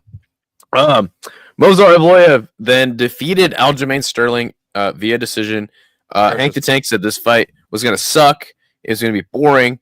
I think that he's more upset because Evloev won rather than the quality of the fight. I think that he just doesn't like Evloev, and understandably so. The guy does a lot of stuff outside the cage to make him unlikable. Not to mention he usually goes to the decision. But I love this fight. I thought it was really fascinating to see the grappling chops of, I guess just like an American grappling, Brazilian Jiu-Jitsu type dude in Aljo versus the, I guess you could say daggy wrestling style of Movsar Evloev, who, dude, Aljo is really strong. He showed a lot in this fight how strong he is. He had moments where he was able to control the back of Movsar early on. But Movsar, man, this fucking guy can scramble his ass off. He has crazy good cardio. He has decent striking. By the end of the fight, it was just pretty clear that Movsar was just the better, more dynamic grappler. Better scrambler, taking the back of Aljo multiple times. Aljo had his moments, but I don't know, man. He just kind of got outwitted in the chess game that is Brazilian Jiu-Jitsu, and that's why he lost this fight. Sucks that like his momentum has slowed inside of the featherweight division. But yeah, I mean, I think he's just too one note to do anything against like these bigger guys. I mean, like you remember that Corey Sandhagen match where he just took the back of Corey immediately and choked him out. Like, I don't think you're ever going to see that from Aljo again, especially up this weight class. No. Not against bigger guys. Yeah, what was your thoughts on this fight? I thought it was very entertaining. It was a grappling match, very much a grappling match. I mean, there were a few shots thrown, but the truth is, like, actually, it was defined by the damage. Like, hey, Aljamain. Oh, that's a good point. I forgot about that. He was on top against Evloev. Sure, he had him up against the cage. He was fishing for better positions, but at the end of the day, Evloev would end up on top, and he wouldn't just lay there on top of Aljamain. He would rain down punishment. He'd rain down fists. He'd make sure that he got the points for damage and that he won those rounds. Like, and I think this is sort of karma for Aljamain Sterling's work against Calvin Kattar, where he pretty much did nothing on top. I mean, he went for the backpack in moments. He went for the backpack here as well, but he just refuses to make it last with damage. Like, someone needs to tell Aljamain Sterling damage is over control in the rules. Yeah, he did that in the second Peter Yan fight. Yes, he did do that in the second Peter Yan fight, but that's a while ago. That's more than 2 years ago, and I think he's been he's slowly. It's a devolution. It's not an evolution. It's a regression. Like, he used to be like, oh, look at the bantamweight champion Aljamain Sterling scrapping with Henry Cejudo and landing with some good shots, and then he gets him down in moments. But I think, not every fight other than that Peter Yan rematch is just like, I need to fish for a better position. I need to get the backpack. I need to make sure that I'm locking in a choke. He has the grappling mindset when he needs to have a hybrid mindset of punches and like grappling. Position over submission and no damage. So Isha is saying it was tied going into the third. I disagree. I thought Evloev like swept the cards, me personally. But I don't think Aljo's stock fell. His striking looked way better than I just disagree. And the reason I do is because like in that first round, Aljo had more control time, but and there was like not very like heavy strikes landing from Evloev, but he did actually land some strikes. I think his striking should be noted. I thought based on the Allen fight, Evloev would have been the better boxer. I thought he was, but there was definitely some good little moments on the feet. This is the best Aljo we've seen in years. Very impressed. What? Glazing. Do you... the legend of the Fight Nerds Gym head coach, Flavio Alvaro, the champion of Rio Heroes, old event of Vale Tudo street fight. Apparently he's the head coach of the Fight Nerds. We don't know. Hold on, we would love to interview him. If you send us a message with his contact, we'd love to interview him. We're big fans of the Fight Nerds. Oh, shit. I know Skatesman's gone, but in the meanwhile, Hank the Tank will save the day. Two smelly fingers. Actually, I did catch the emoji battle you had with Isha, by the way. With the, the two, and then the stink, and then the you or whatever. I got it. I caught the emoji German code with the World War II. I don't know where Skatesman has gone, by the way, but he's probably maybe grabbed some Fight Nerd merch. I think the striking should be noted. I thought based on fight, Evloev would have been the better boxer. Yeah, I mean, another thing I want to mention about this is that Aljamain Sterling looked really good on the feet. He looked really solid. Like, he was landing with the left, boom, big left, and with the right when he's up against the fence. Like, he's finding his timing with everything. Like, I honestly think there were moments, and I think Skatesman was watching this with me as well.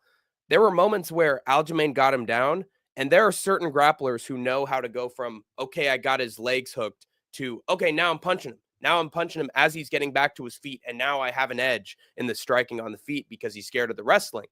Like, I felt like Sterling like was starting every round really well, landing with some bombs in moments, and then he would get the takedown, and then it was all a grappling match.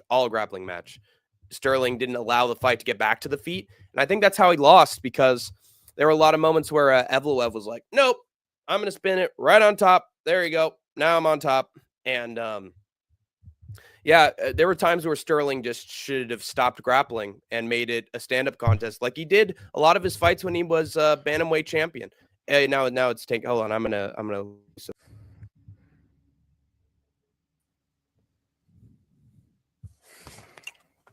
There we go. But so I was hearing some weird shit going down outside. Okay, I'm sorry to hear that, man. I'm glad it was nothing.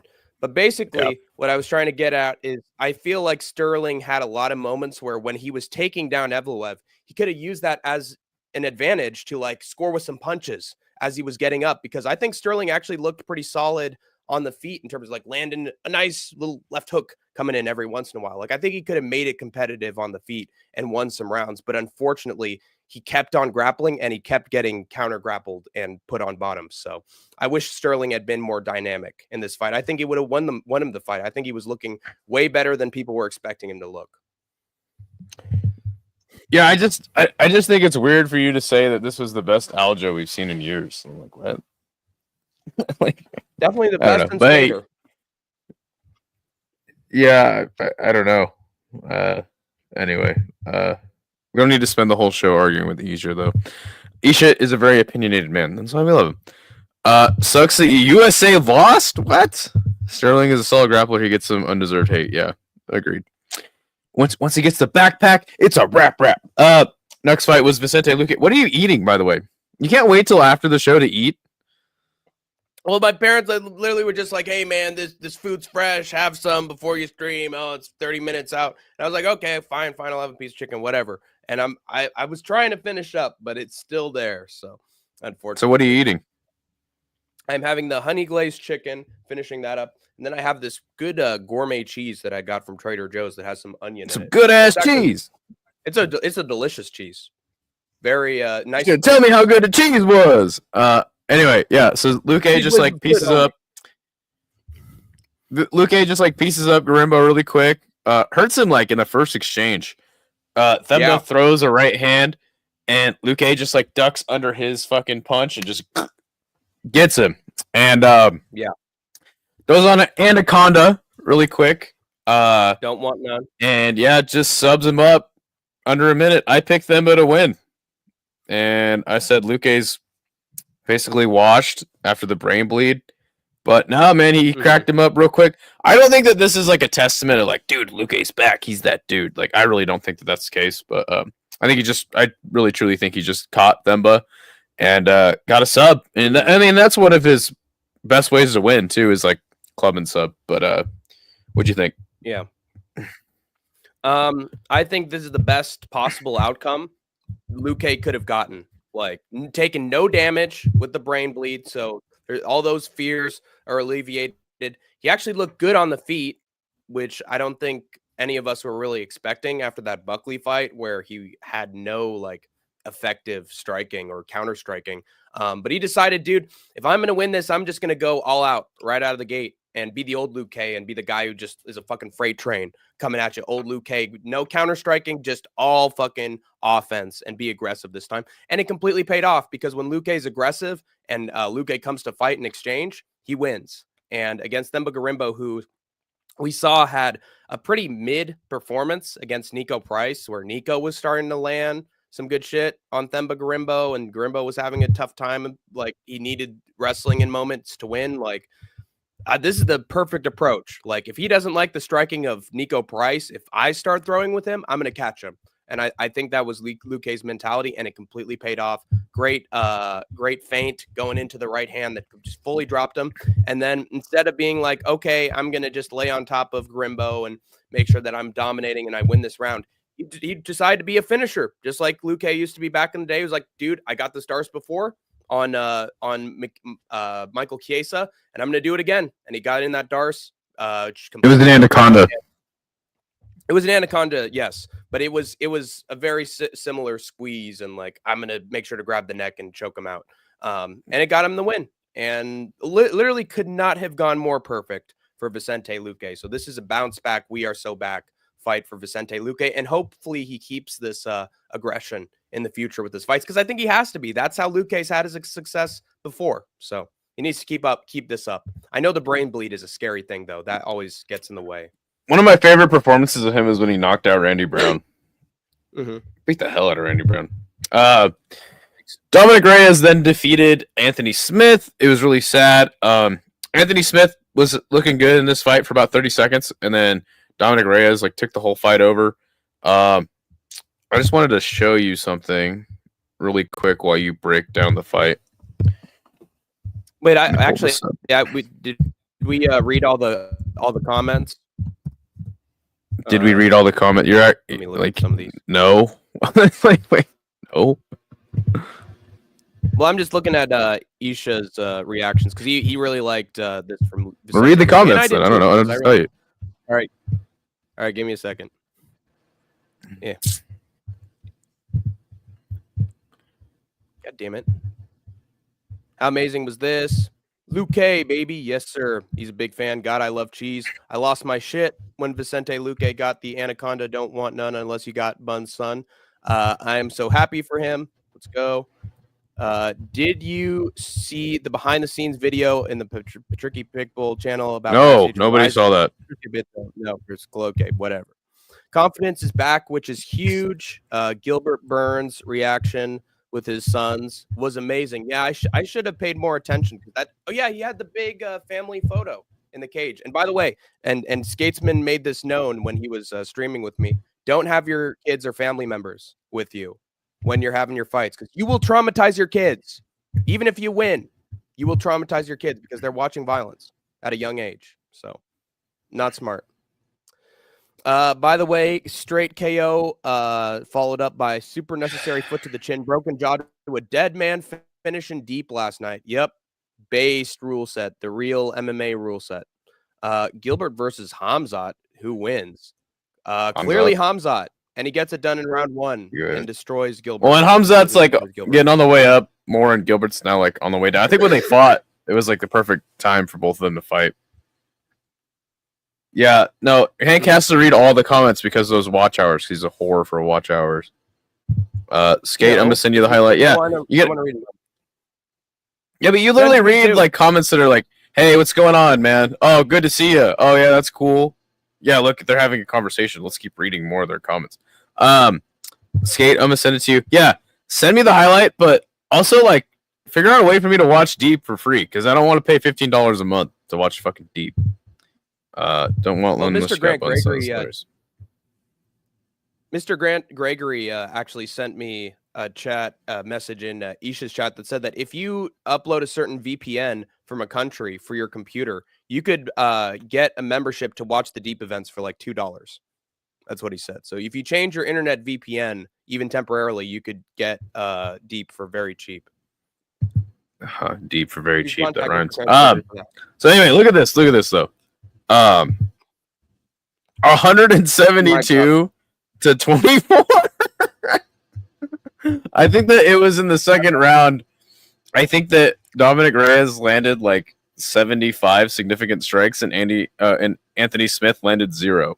So he literally took like 75 unanswered strikes in the second round. His family was there. They were being attacked. Dominic Reyes dominated. Poor Anthony Smith, who should just retire, hang him up.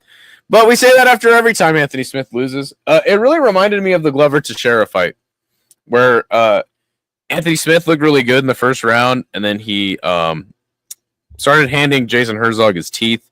I don't think he looked as good in the first round as he did in that fight, but yeah, it looked bad. Good win for Dominic Reyes, but at the same time, it's like he beat Anthony Smith, bro. Yeah. So, I just wanted to show you those stats. Yeah, that was definitely the right fight for Dominic Reyes, because he's come off just brutal losses to Jan Blachowicz and then Yuri Prohaska. losing to a jab from Ryan Spann. And so he needed a good opponent for a bounce back. And I think I remember a lot of people talking after Reyes destroyed Dustin Jacoby within a round. People were like, dude, the fight for him to come back to is Anthony Smith, because he's not going to be super deadly on the feet. And we'll see if, Dominic Reyes still has it in terms of his old combinations and how he was winning his fights before. Like, Anthony Smith is a good test, or a good testing ground to see whether Dominic can actually win a fight the way he used to. And I think he was able to. I think he proved that here. Anthony Smith did have a good first half of the first round. So in that regard, Skatesman did call it. He called how the start of this fight would go. But then going into the end of round one, Dominic Reyes started to hit that counter left, started to dig to the body, and started to get the better of the scrambles with Anthony Smith and lay into him against the cage. I will say it wasn't like, oh man, Dominic Reyes hit Smith with something that, oh man, he's down, he's buckled. It was more like, oh, they just happened to get down to the ground, and now Dominic Reyes is just throwing fucking hell at Anthony Smith, who was just now starting to turtle up and just can't take it anymore. Like, Turtle. Yertle the turtle. And at some point, Anthony Smith just made himself a little tent, made himself a campfire and a tent to round two. He was afraid of the punishment, but he kept getting pummeled. And honestly, it's hard to laugh at this because there was a moment, and Reyes talked about it during his post-fight interview, that Anthony Smith was like, dude, keep hitting me, Dominic. Keep hitting me. I want to feel something. I don't feel anything. Please. I want to feel pain over nothingness right now. And so I think there was that moment that Smith was depressed because he knew his career was over and that there's no coming back. All his delusions were out the window. And now it was just, I suck. And every time somebody gets me down, I'm done. So he came to that realization before the finish, and the referee finally stopped it. 4 minutes and 46 seconds. Well, I think everybody had already came to that realization before Anthony Smith did. So it sucks. Exactly. It always sucks when you're the last one into the party when it's about you, you know? Mm-hmm. Yeah. I know the feeling. Happens. It's happened to us all. He says it was kind of sad. I felt for the guy. He was thinking of those Rampage comments. Are you familiar with these comments?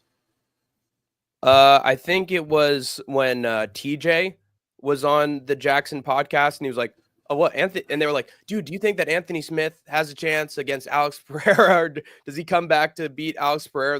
Horrible question, by the way. And Dillashaw was like, "What? Oh, Smith, that guy sucks. That guy's terrible. There's no chance in hell he beats Pereira, even comes close to fighting Pereira. Dude fucking turtles up at the first sign of danger. He's just, he's always losing, and he gives up. Anthony Smith gives up. He's bad." And TJ, as much as you want to call him a snake in the grass and a liar and a manipulator, EPO, this, that, and the other. John Jones is that 4 times over, by the way. But everybody hates TJ more, apparently. He was really honest in that moment. Post-career TJ is nonstop base TJ. So he told the absolute truth about Anthony Smith there. So I think that's what Two Smelly Fingers was alluding to, was those rude comments that were true. Miani asks, what's your martial art? Mine is skateboarding. Hank the Tanks is crash outs. Yes. Too Smelly says, whoa, Suicide Watch. Speaking of Suicide Watch, Duo Choi beats up on Nate Landwehr. By the way, this segment might ruin this show for good. But yeah, Duho Choi just whoops up on poor old Nate Landwehr. I thought that this was going to be a fight of the night. It even had sneaky fight of the year contendership written all over it. It was not that. Duho Choi from the first minute just beat the fucking absolute dog shit out of poor old Nate Landwehr. Nate Landwehr never had a chance, hope, or prayer in this fight. But honestly, in hindsight, I think that Nate Landwehr, I mean, shit, it's weird because he has had fights where he's gotten hurt and came back. But in this fight, he was just not a good nail. He was just getting his ass whooped from here to Hanover, and never had a switch up, never had a second gear that he could hit.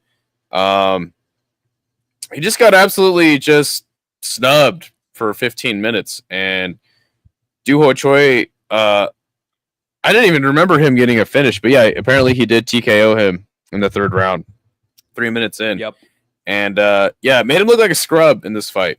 It's kind of sad to watch because usually like Nate Landwehr is an exciting fighter, and so is Doo-Ho Choi. But I think that we just kind of underestimated Doo-Ho Choi being just more well-rounded than we thought that he was. And I thought Nate Landwehr was pretty well-rounded, but like I said, he just never got started in this fight. I agree. Yeah, I mean, I think Nate the Train's accuracy with his shots was really bad. Like he was sort of a one-trick pony in this fight. Like he was trying to make sure to clinch up with the Korean Superboy so we could throw the knee on the body and the knee up the middle on the face. Like he tried that over and over again, and he just could not land flush with the Muay Thai clinch. He couldn't really make it a dogfight because Doo-Ho Choi was doing better than him at making it a dogfight. Every time he tried to get scrappy, he just could not land anything. And I think that speaks to the distancing and the defense of Doo-Ho Choi in the fight, that he was just making sure to keep himself defensively sound, never eat a shot from Nate the Train, never try to engage in the same back and forth slugfest that he is. And then kind of like John DeBella had his perfect performance on Friday. Yeah. Like I feel like Doo-Ho Choi did the same here. Exactly. Yeah, it was the best honestly, the best performance of the entire night. Maybe Asakura did really well. Or Ian Garry as well. Honestly, there are a few contenders, but Doo-Ho Choi just like no, I mean Pantoja. Oh, Alexandre Pantoja. I was like, what? I was like, what? Yeah, I was thinking of the Asians. Sorry, I was getting the yellow fever there for a second. But Doo-Ho Choi just had an answer for everything that Nate had, and then whenever they engaged in the scrambles, he would end up on top, and it just sucked. Like Nate met his match. Like I do think that Nate can still win fights. Like I think he could. I think he's good against strikers. So I think he will bounce back at some point. They'll feed him a can. He'll win. He'll cut his Nate the Train promo. But this is just a tough watch. Like he just got schooled in every way possible, and like eventually Doo-Ho Choi found a way to make sure that Nate the Train could never get back up. Got that crucifix, and it was over. I mean, at the very least, he didn't get put out cold, but it was rough, really rough to watch. So I said that Nate should go back to M1 the way Choi was making him look, and this is what Hank the Tank said to me. Go back to the M1 the way Choi making him look. Shut the fuck up. It did cut off. It cut off. But, yeah, but that's pretty much what you said. Go back to the M1 Can you hear it? Choi making him look. Shut the fuck up. Yeah. And then this is Hank's face while he was saying that to me.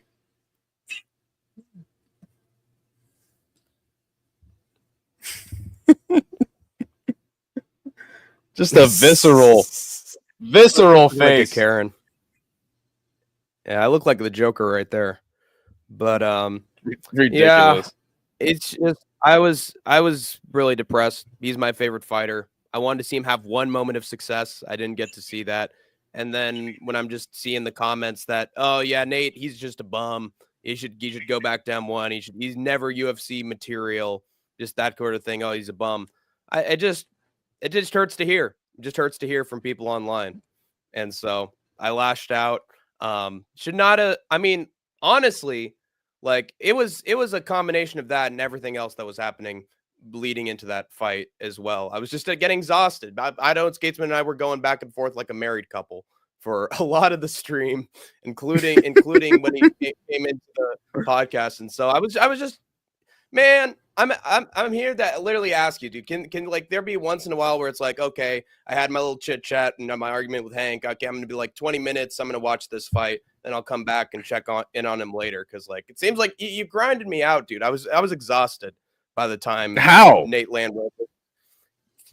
We just kept like talking about content. And then what we had to literally deal with like Andrew B and his roast of you, and now you're getting involved with the chat. You're like, oh, I'm coming on, and oh, now I'm coming off, and now Hank's depressed, so I'm like just gonna be like, yeah, Nate sucks, yeah, and then it's like, all right, when did I say you suck?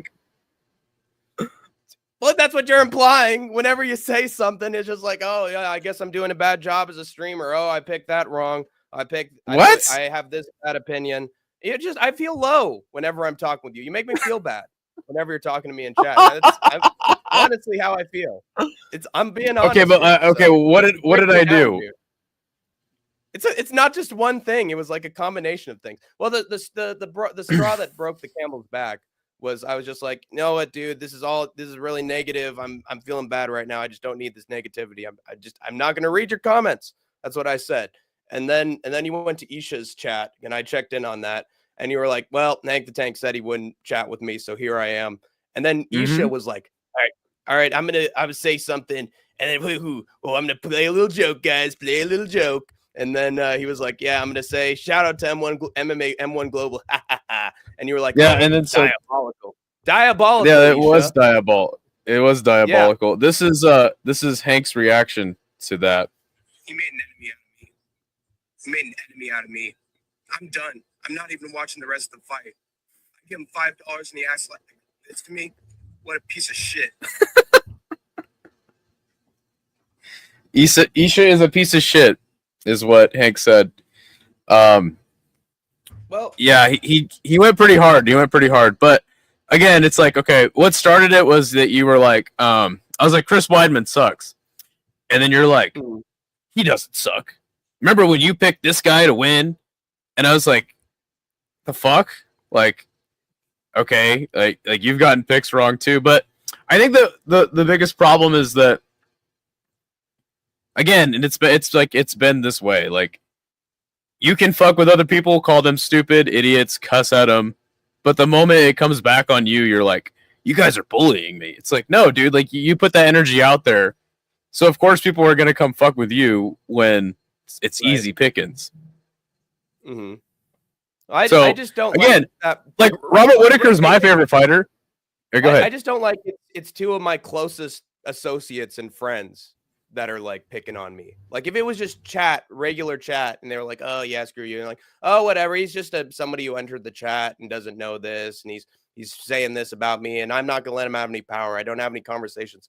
But it's my own like podcast partner and my friend who I've been, and my friend Isha, who I've been with for over a year, who are now, picking on me and like making me like crash out on stream. And I'm just like, guys, come on, dude. Like I've tried to make it nothing but positive energy when I'm in other people's chats or I'm here with doing the preview and recap streams with you. No, you haven't, dude. You've gotten in so many arguments with so many people on different streams. Like, I don't think that's true at all. Well, historically, but I try. Yeah, and you tell me like every other week you got into a huge argument with somebody on Discord or somebody in this channel or that channel. That's a crazy no-chill Discord. That's crazy no-chill Discord. That is an entirely different animal to being in someone's YouTube chat. Like I have gotten into some political debates because I have political opinions, but that's not MMA. When I'm just chatting up with folks in MMA streams, like usually I don't make any enemies.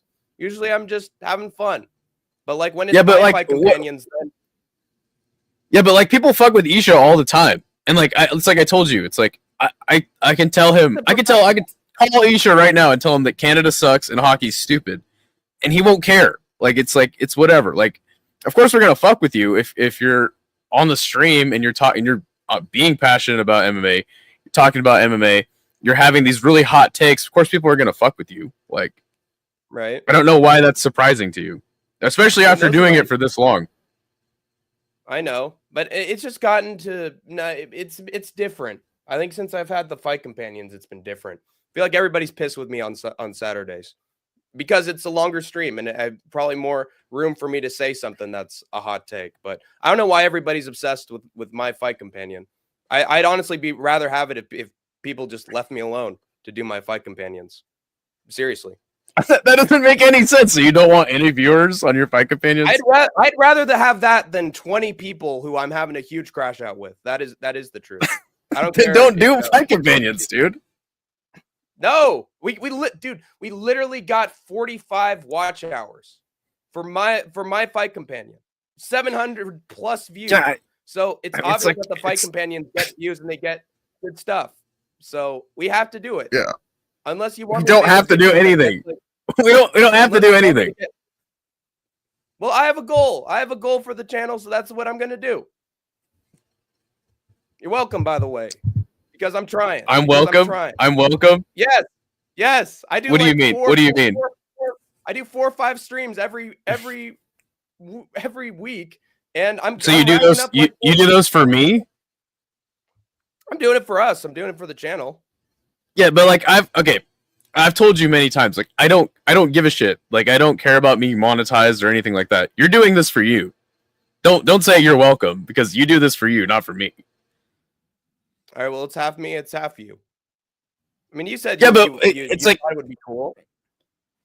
Okay, but like you're literally going, you're welcome. I put in all the work. It's like I don't give a shit about any of that. Like I really don't. But if you want to put in the work, that's on you. Like I'm just gonna put in the same amount of effort no matter what, because I have other shit going on in my life. So it's like when you try to throw it back on me, like, oh, you're welcome. Look at all the work I'm putting in. It's like, dude, I appreciate that, but it's like, don't do it for me. Don't put it back on me. That's you, bro. Yeah, but again, like if I'm just doing this for me, then why do you and Isha have to be involved in things that I'm doing on my side of it? That's actually what I'm confused about. Wait. Why do we have to be involved? Yeah, you get involved. And on what level are we involved? You're sending in a raid with, oh yeah, see, I told you so, I told you so. Or I mean, I think you came in earlier in my fight companion and said, I'm trying to give him some mental toughness through throwing these things at him so that I can make sure that he doesn't crash out, or that like he's like mellowed out or something. Yeah, but like in what context? In what context though? Because like if I'm saying something that's literally like so benign and it triggers you so hard, then I feel like that's on you. No, if you've said like 100 things, yeah, one of them is gonna get on my nerves.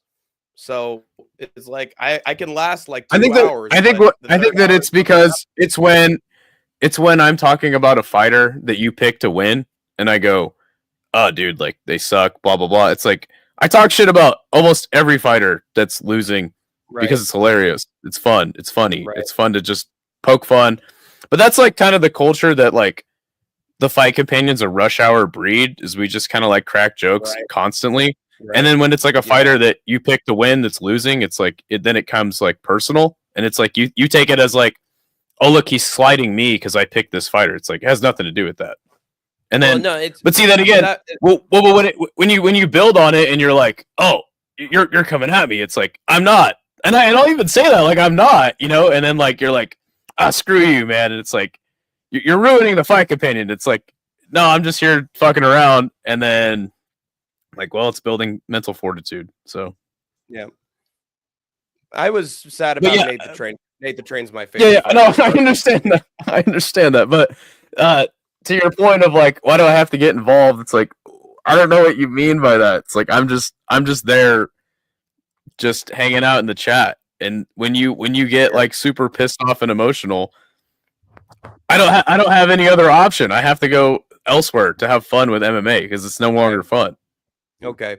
Well, I guess what I would say is that I know you're here to have fun, and I am too with my fight companions, but it just seems like whenever it's a long-term like interactive stuff in the chat, it goes to a different place. So maybe I shouldn't be your like first option. Maybe you could come in like a few times, but not like just over the course of the whole thing, because I think it wears me out a little bit.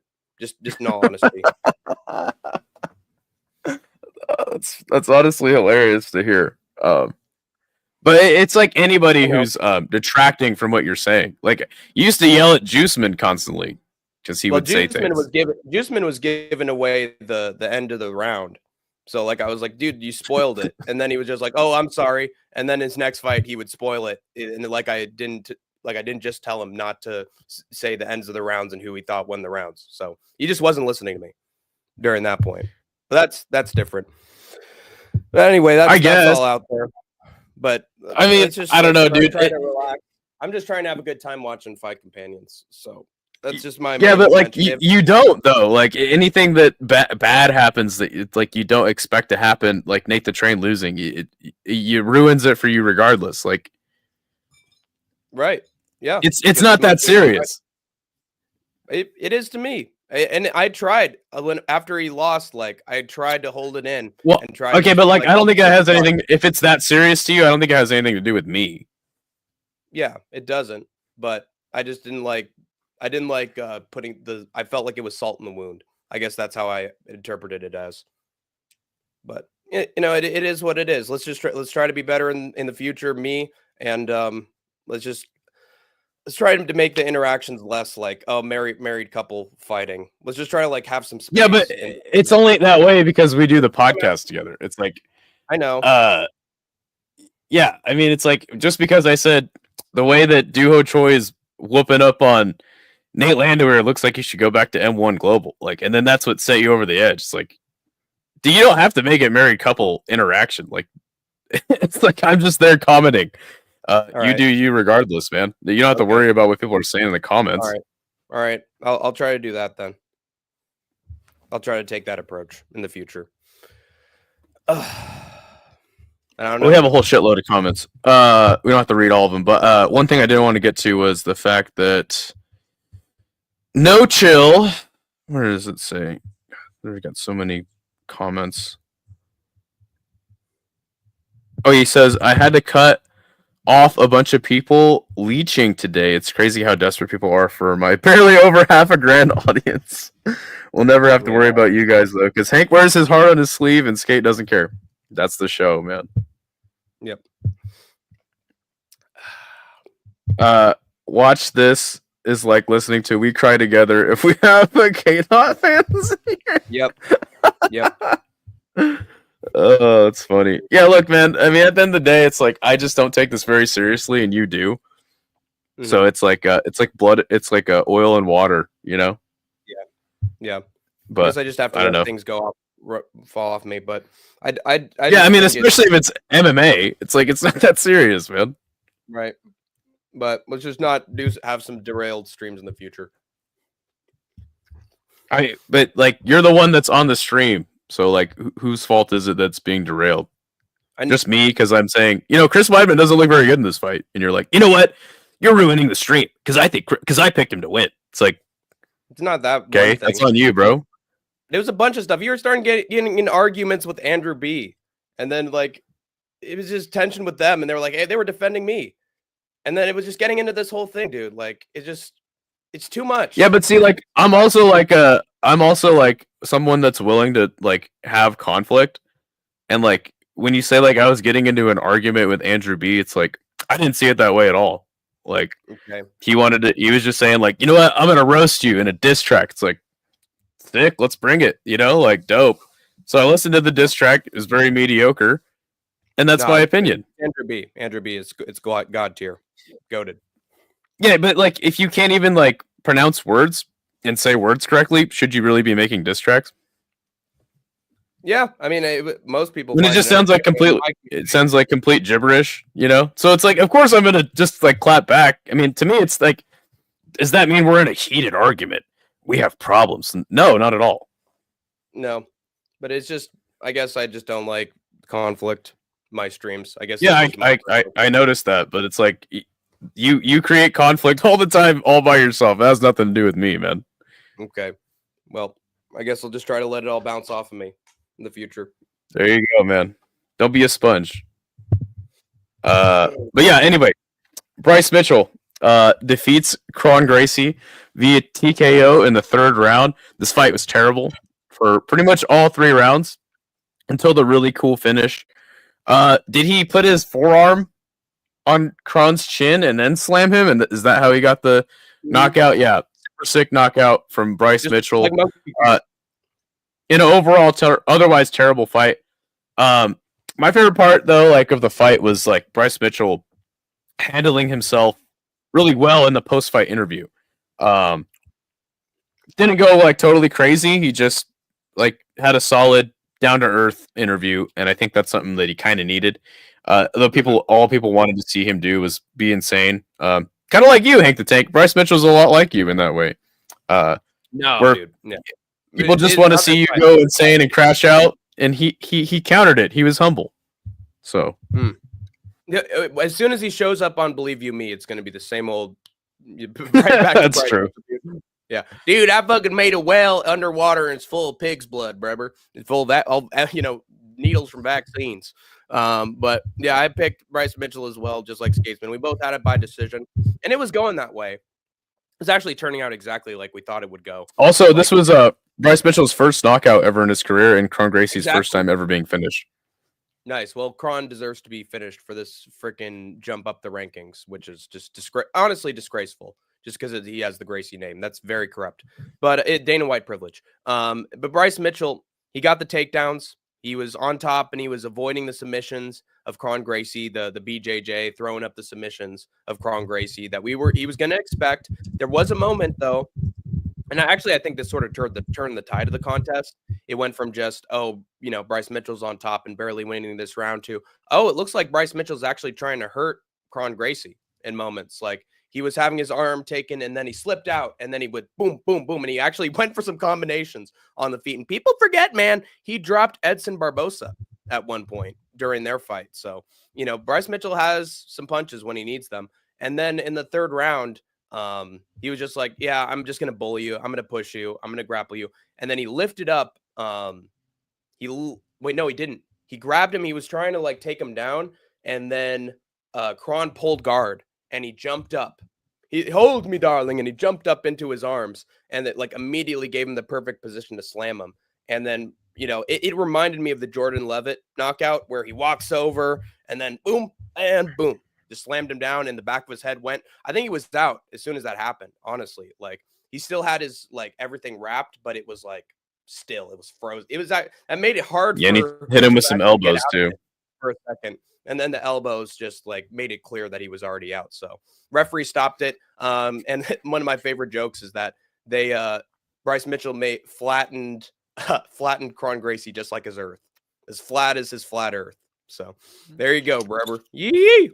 And I was super happy about this. We finally get to see the thug be nasty and get a nasty ass finish. So finally, Bryce Mitchell's stock truly goes up after a win, and I'm happy for him, man.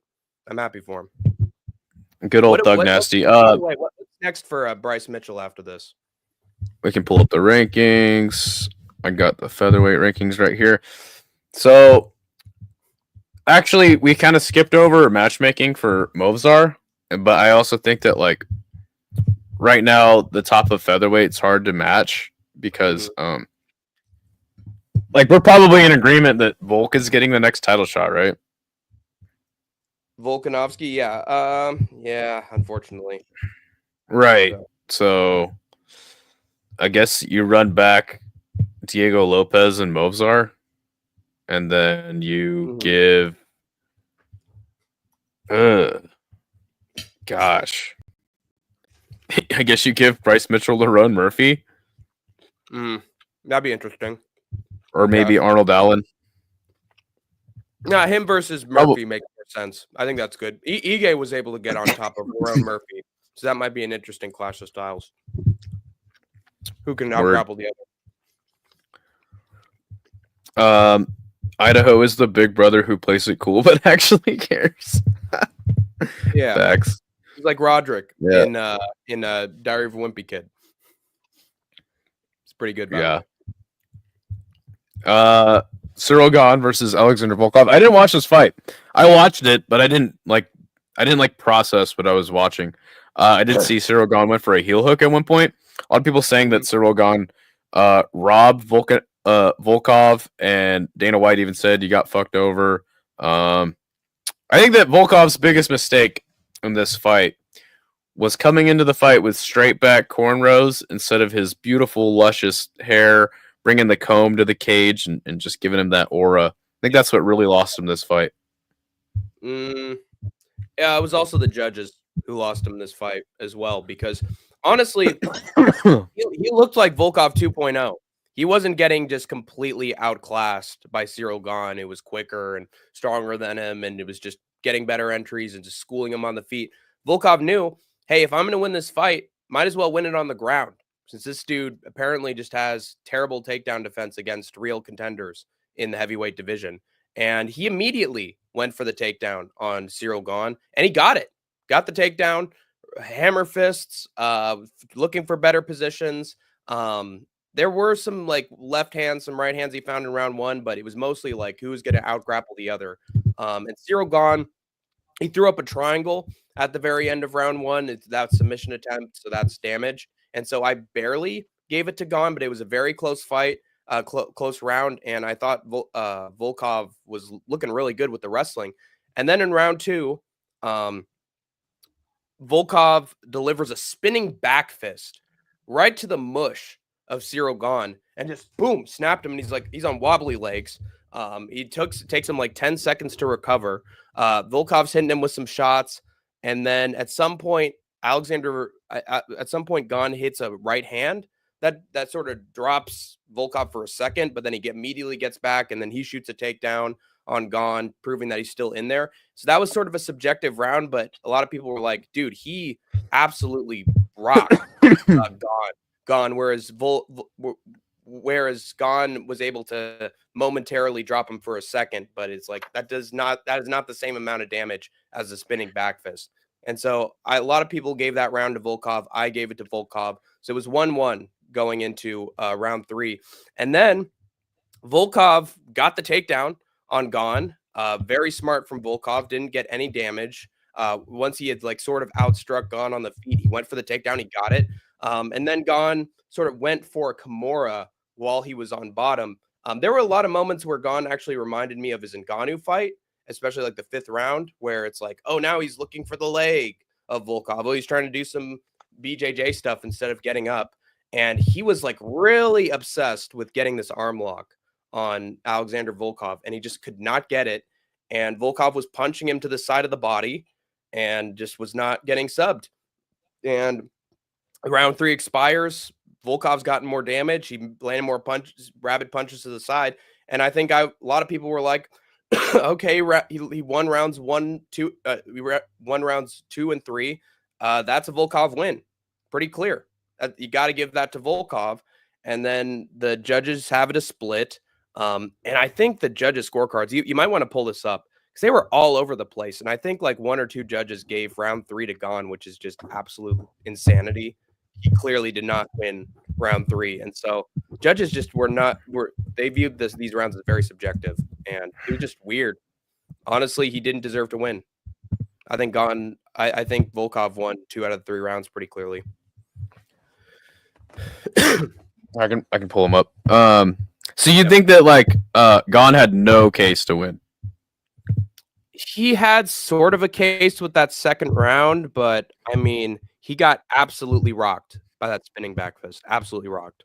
And so I think that instantly won Volkov the second round. You could even say that Volkov won the first round. So honestly, I expected at least 2 of the judges' scorecards to have 2 out of the 3 rounds for Volkov. But I was wrong. Oh wait. This is the wrong. Oh, this is the wrong. Anakin MMA has fucking. This is the wrong scorecard because. Oh, that's the. What did he say? Yeah. Scorecard. The French will win once again. Volkov will never be champion. So he's just spitting. Yeah, you know, Volkov's grave. Even though Volkov is like. Everybody thought he won. Volkov is like one of the like what 30 best heavyweights ever, like in UFC history, right?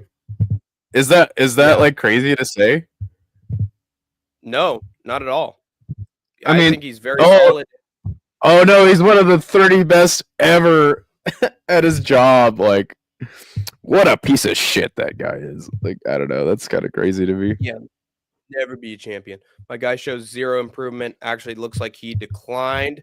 Gane was getting picked apart. That's how in relation to Gane. I think that a big problem with Gane, as it stands, is like he's just not active enough. Yeah, kind of hard to improve when you're not fighting. Yeah, that hurt him in this fight, because he just wasn't ready for the grappling. He looked like the Gane of old, and not in a good way. And then it's just a lot of dilly-dallying and no sense of, All right, so we got here we go. Who's this fucking asshole? Adelaide Bird gave the first and second round to Gane, third round to Volkov. Eric Colon gave rounds 2 and 3 to Volkov, and actually, no, the judges weren't all over the place. 2 judges saw it exactly the same, and 1 judge saw it differently. Yeah. Both of the 2 judges that gave it for Gane gave him the first 2 rounds, and then the 1 judge that gave it to Volkov gave him the last 2 rounds. So actually, all the judges agree that Ciryl Gane won the first round. Yeah. Yeah, he got that triangle attempt, and that was a submission. So I did think that first round went to Gane, but it was just a matter if we won the second, and I think he was way more visibly rocked by the spinning back fist. But I guess that's subjective. Too Smelly just says France. That's hilarious. Mhm. God, I'm feeling like shit right now, dude. We're almost there. Gane was getting picked apart. He actually, oh no, you're good. Tall and lengthy, keeps it standing. Did you guys catch the post-fight presser? We did the post-fight presser right here on SkateTank MMA. I covered it for as long as I could stand. Dana White talking. Funniest part of the presser was when he was asked about when Dana White was asked about Conor McGregor. He's like, if I had a comment about it, I would have already said something about it. It's like, all right, bro.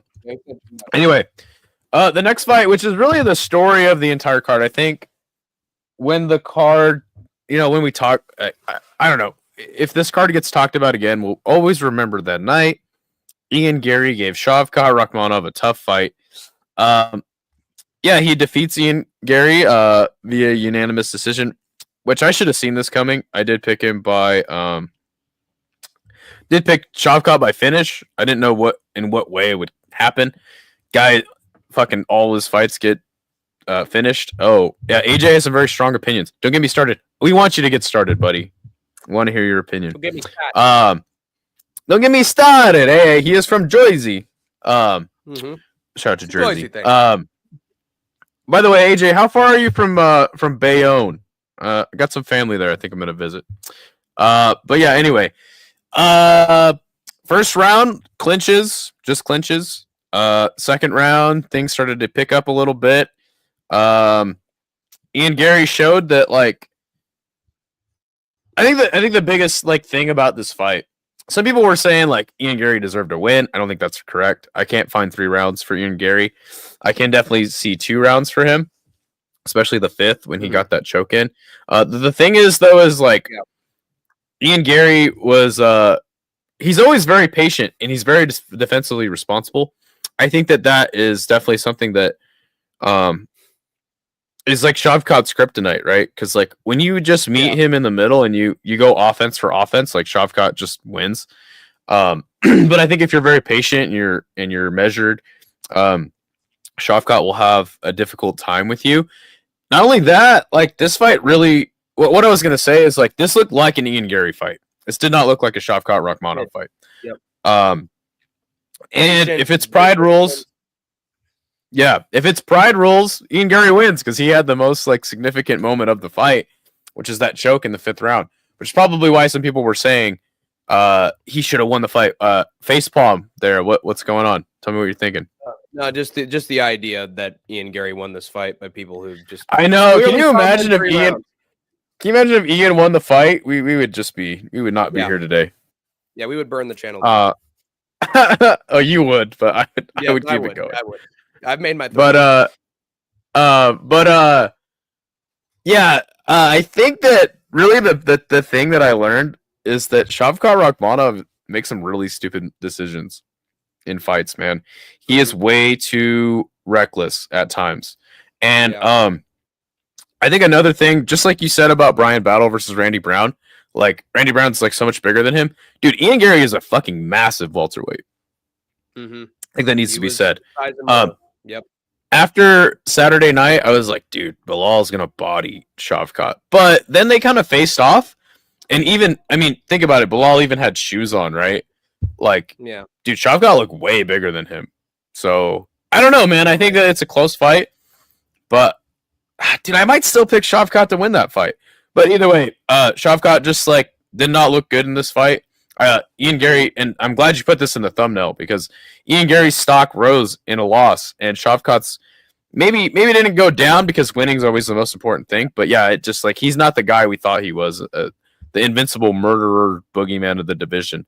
Yeah. But I feel like yeah, I think every fighter has this, like every fighter that's on this crazy win streak has this like coming to reality moment, just like Khamzat. So yeah, I mean, Shavkat, he got the better of the striking exchanges, like in moments. Like he was hitting Garry with a big shot that that wobbled him. Oh, that threw Garry back, and that's what decisively won Shavkat the first round. But a lot of this was just Garry playing on the back foot, throwing out kicks to the body, throwing out kicks to the head, making sure that he was outpointing Shavkat. And Shavkat, in the meantime, was like, okay, now I'm going to try to out-grapple you. I'm going to try to hit you with some knees. I'm going to hit you with some punches in the meantime. And that's how I'm going to prove that I outpointed you. But what I noticed, and I honestly, a factor that I didn't even really recognize, because I expected Shavkat to take Garry down right away and sub him.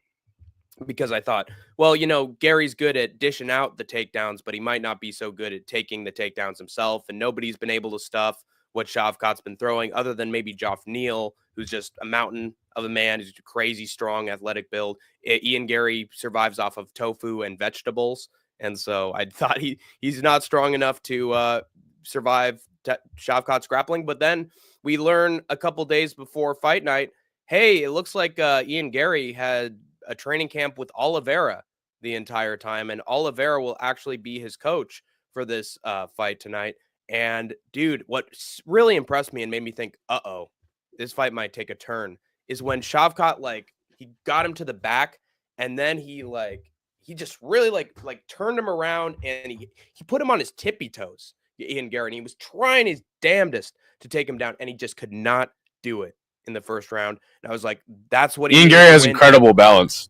Yeah, crazy balance, dude. And he's so tall, and his counter grappling was almost perfect for the first like 3 rounds. And then in the 4th and 5th rounds, he started to get tired because he hasn't had a 5th round. Neither is Shavkat, but Shavkat's just, he's just the caveman coming at you. And Garry was starting to get a little more tired. It's hard to really say like anything specific about like the narrative of this fight, because every round was sort of different, in my opinion.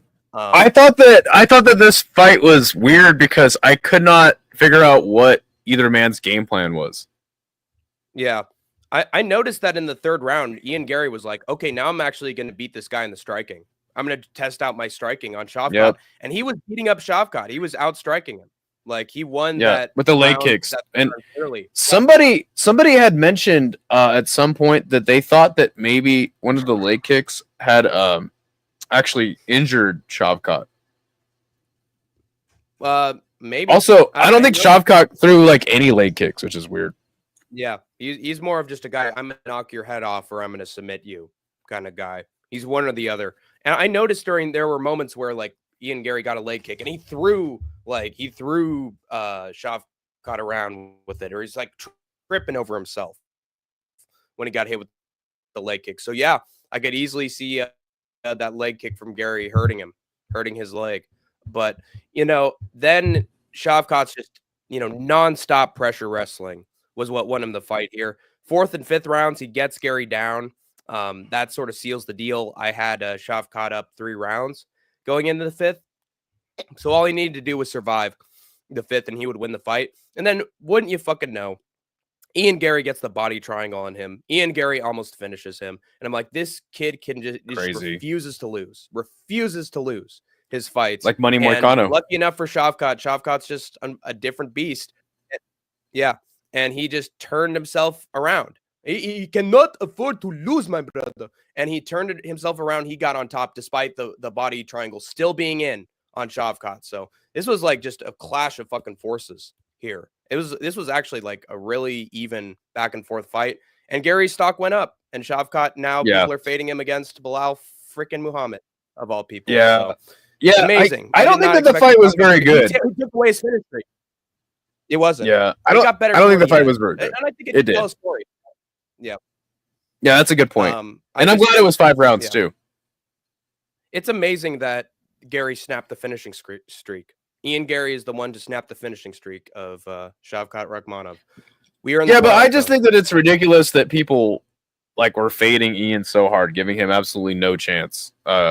You being one of those people, I gave him a chance. But again, I was still like, dude, Shavkat's gonna whoop his ass. Definitely was surprising, but again, like Ian Garry's not. He's a good fighter, and it's weird to me that people. It took. I guess it makes sense because it's MMA for you, but I'm just glad that at least, even though it took this fight to make it happen, I'm glad people were finally hip to that. Like, hey, Ian Garry's not a bad fighter. I've been saying this for a minute too. It's like. JDM, Shavkat, and Ian Garry, like, who had the better wins a couple fights ago? To me, it was Ian Garry, but people just hate this guy so much that nobody will ever give him credit until he fucking takes the distance, takes Shavkat to the distance. AJ saying Shavkat is a bum. Even if he wins a belt, they'll still say he's a bum. Bilal breaks them both. What's your thoughts on Bilal versus Shavkat? Like you said, and now I'm thinking about it, like, he is tinier than Shavkat. A lot smaller than him. The thing about Bilal Muhammad's offense is that he's constantly coming at you. He was constantly coming at, Ian Garry. He's not the tentative counter striker. Oh, I'm in a distance like Merab is, or like that Ian Garry is, where I'm making you come to me. He's pressure forward as well. And I don't know if that's going to work against Shavkat. Right, you need to be tentative. Like, I almost feel like Leon Edwards is a better style matchup against Shavkat than Bilal. I feel like Bully B is going to get bullied himself. He's going to get counter bullied. Yeah, I think Shavkat's going to like just reverse an exchange and end up on top. You know what? But hey, you know what? At least we have a fight for a title where we're going. You know what? I'm kind of going back and forth. I don't know who's going to win. Yeah, it's a good fight. It's a good fight now. Yeah, this was a net plus of it. But if Leon Edwards can get close to a rear naked choke on Bilal, I think that Shavkat completes that rear naked choke. And I said that after the fight, so I still think that. AJ says Shavkat's striking is suspicious and his wrestling is subpar. Wow, Ian exposes Shavkat's weakness. Idaho called it literally on the nose with Ian. I mean, and again, like I did pick Shavkat. See, there you go. Hank's just trying to discredit me any chance he gets. But yeah, I'm just wondering if Fingers is saying like, oh, he picked him to win, so therefore you had it on the nose. Like, he's definitely right that he has potential, definitely. But like, he didn't get the pick right, is what I'm just trying to say. No, I picked Shavkat to win by finish. Yeah. But I mean, like, as far as like Ian Garry is concerned, it's like, dude, you guys got to stop playing into narrative so hard. Like, Ian Garry's a cuck, therefore he sucks. It's like, no, he's actually undefeated in MMA. And he's a decent fighter. Like, trying to tell you guys, like, but you know what? I'll always be here to bring you guys back down to earth. It's my job on this podcast. If you're gonna say that he sucks, say it based on his last two performances against MVP and who was the one before that? Either way, it wasn't very memorable. But either way, like, it's not like those performances were. It's not like he showed. Yeah, but it's not like he like was okay. Were the fights like entertaining? No, but like, did he show that he's a bad fighter in those fights? Fuck no. No. But he's like, anyway, he doesn't fight enough that you could actually win a round against him. He's not winning them like definitively.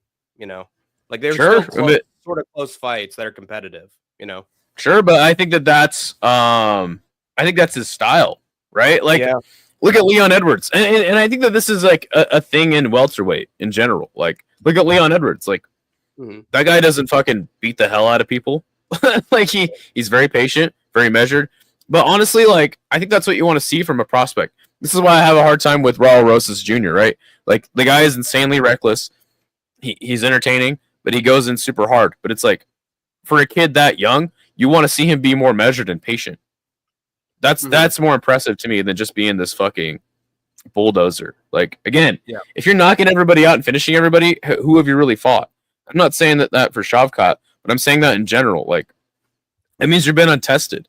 Again, is Ian Garry like having close fights where he's maybe not doing enough to win definitively? Sure. But again, he's a young fucking kid and he's very patient. Right.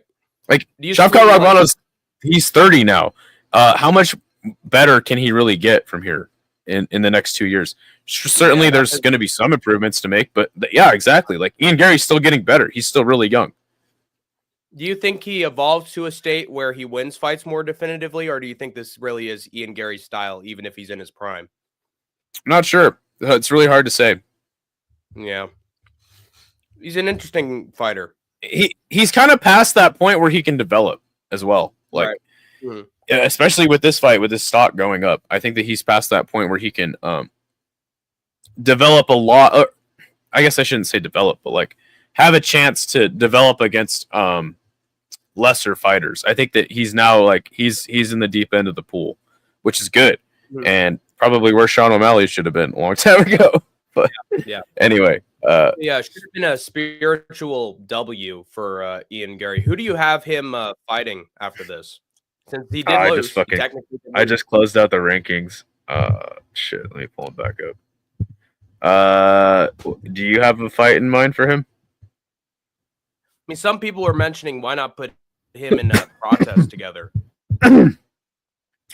See if he can win in a dog fight against a guy who can counter the wrestling of Ian Garry. Let me pull up the rankings and I'll tell you. Oh, fucking A. Huh? What'd you say? Wait, I got them up. I got them up. So there's Sean Brady at number 4. There's Jack Della Maddalena at number 4. Colby Covington. Why are they both at 4? At least that doesn't really work. Yeah, they're both at 4. Maybe just fight one of those two. Weird. I think Jack Della Maddalena would be a very interesting matchup. Can Jack Della Maddalena make it a fight against Ian Garry? So you do okay. So Shavkat's gonna fight Bilal, right? Yeah. JDM face each other off. JDM should fight Sean Brady, and Leon Edwards should fight Ian Garry. Yeah, that makes sense. Yeah, for sure. That's what I think. Matchup. And then for Prates, he fights the winner of the main event of UFC Tampa. Sounds good. Isn't it convenient that he'll go? Isn't it convenient that Gary's going to go from fighting Shavkat, who he was sparring with and had a gym partner, to Leon Edwards, who he was sparring with and has a gym partner? He'll probably call for that matchup too. He's always look clever. Him and Layla, they're always like behind the scenes. Oh God, here we go again. All right, Alessandro Pantoja defeats Kai Asakura via submission in the second round. Hank the Tank called it perfectly. I thought that. I mean, in hindsight, though, like that was definitely the right pick because Kai Asakura is just so reckless and he's just offense. You know. Yep. This fight was sick because Kai Asakura immediately knees Pantoja right in the face and it landed clean, and then he almost got taken down, and then Pantoja goes and punches him right in the face and almost knocks him out. Oh, this fight was so sick. I love this fight for as long as it lasted. Dana White saying in the post-fight presser, like, somebody asked him, like, what do you do with Kai after this? And he's like, dude, that fight was sick. That first round, like, who wouldn't want to see 20 more minutes of that? Fully agree with him there. Like, the guy's exciting. Full stop. Like, they're going to keep him around and keep him fighting. Pantoja is just the Terminator, though. Doesn't matter. Hit him with whatever you want. Doesn't fucking matter. Yep. This might have been one of his best performances and most exciting performances. He eventually gets Kai down and subs him. Fantastic win for him. Good to see Pants getting it done. AJ says this Ryzen dude is a bum. That's mean. That's mean. You're ruining the show, AJ. Stop being mean. Well, he's commented 5 times. Look at him. Nobody else is commenting but AJ. We had 3 people left. This is all your fault, EJ. All your fault. But easy money. You're being mean. You're derailing the show. That's Denial's definition for Idaho Skatesman, not mine. You can find it in Oxford with a picture of him. But yes, Oxford Dictionary. I've been to Oxford. Maybe the Urban Dictionary as well. But I've been to Oxford. Alexandre Pantoja, yeah, he did what he absolutely should have done, which is just wail on Kai Asakura, just pressure forward, hit him with shots, and then get him into a grappling exchange where Asakura is stuck. He's in a mousetrap. No matter what he does, he's going to get his back taken, and he got his back taken, and Pantoja got the submission easy. I will say that I'll give Asakura credit in that he actually had the right approach to this fight, which is I'm going to throw up a knee if this dude's coming in. I'm going to just hit him with something, jumping shit, or counter as he's coming in, because that's how I'm going to chin him. That's how I'm going to knock him out. But unless you're playing the long game with Pantoja, the dude cannot get chinned. I know that you were able to knock out wrestlers in Ryzen, but you're not going to knock out Pantoja. I like the spirit that he wanted to knock him out with a counter strike with a knee up the middle. Not a lot of strikers really do that. Not a lot of strikers take that chance, but it is the timing to get a big strike. But that would work on any grappler who has a chin. Pantoja doesn't have a chin. He's a Terminator. He has a cryogenic skull, fucking platinum skull. You can't put him away. So you have to play the long game like Urseg did and take rounds against him and try to win a decision against Pantoja. That's the only way that you're Hank cannot stop talking about Steve Urseg versus Pantoja. I mean, I'm using him as evidence. He's came the closest to beating Pantoja, and he's still the person who came the closest to beating Pantoja. And that's going to be the same thing for a very long time, Skatesman. I'll let you know that. But he didn't play the long game. He tried to get him done out of the gate. You can't do that. You're not going to finish Pantoja. And so he kept getting caught by Pantoja's bum rushes. Speaking of bum, he finished a bum in Kai Asakura. AJ was right. And no, he's not a bum. He's being mean. You're right, Skatesman. AJ's being mean. And Pantoja. I was being sarcastic. I was more making fun of you. I see. Well, it's hard to tell. It's very hard to tell sometimes. I know. Pantoja got the back and he got the rear naked choke and did exactly what I thought he was going to do. So there you go. And I was just barely able to beat Skatesman, but we're highly competitive and shows that Hank the Tank and I have Skatesman are two. I'll give you a virtual high five. Boom. All right. Okay. So Pantoja calls out DJ after the fight. Terrible, horrible, stupid call out. I understand it. Your thoughts, and I guess elaborate on that. Like, who should he fight next? I said this in the post show in the chat that I think Pantoja versus Kai Kara France would be a great fight because Kai Kara France has gone 5 rounds. In my opinion, he beat Amir Albazi by decision, and he kept up his striking. I think he's solid, and I think they have fought before, but that was a long time ago. I think Kai Kara France is greatly improved. I think he's always been very underrated, and I think that would be a great fight next. I mean, it just sucks that, and I'm not saying that matchup's bad or wrong or anything, or Kai Kara France undeserving. It just sucks that now he's got to lap the division. Yeah, Pantoja does. I know that. That's why I think he should eventually get a super fight. I think he should. I think he's earned it. Yeah, totally. Wouldn't hate that. If he loses against a bantamweight champion, then all of a sudden at flyweight he looks more vulnerable. Pantoja's going to bully him the entire time, bro. Yeah, probably.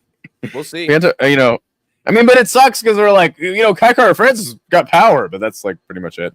What I think would be more fun, is you have some sort of like one night tournament, and you have all the flyweights champions from around the world come together, and you have them fight for the right to fight Pantoja. Nice. Are you okay? But like, what the fuck is Kyoji Oraguchi doing? Politicking, finding some fight in Japan. I don't know what the hell. You know what? Finish your food before you talk. That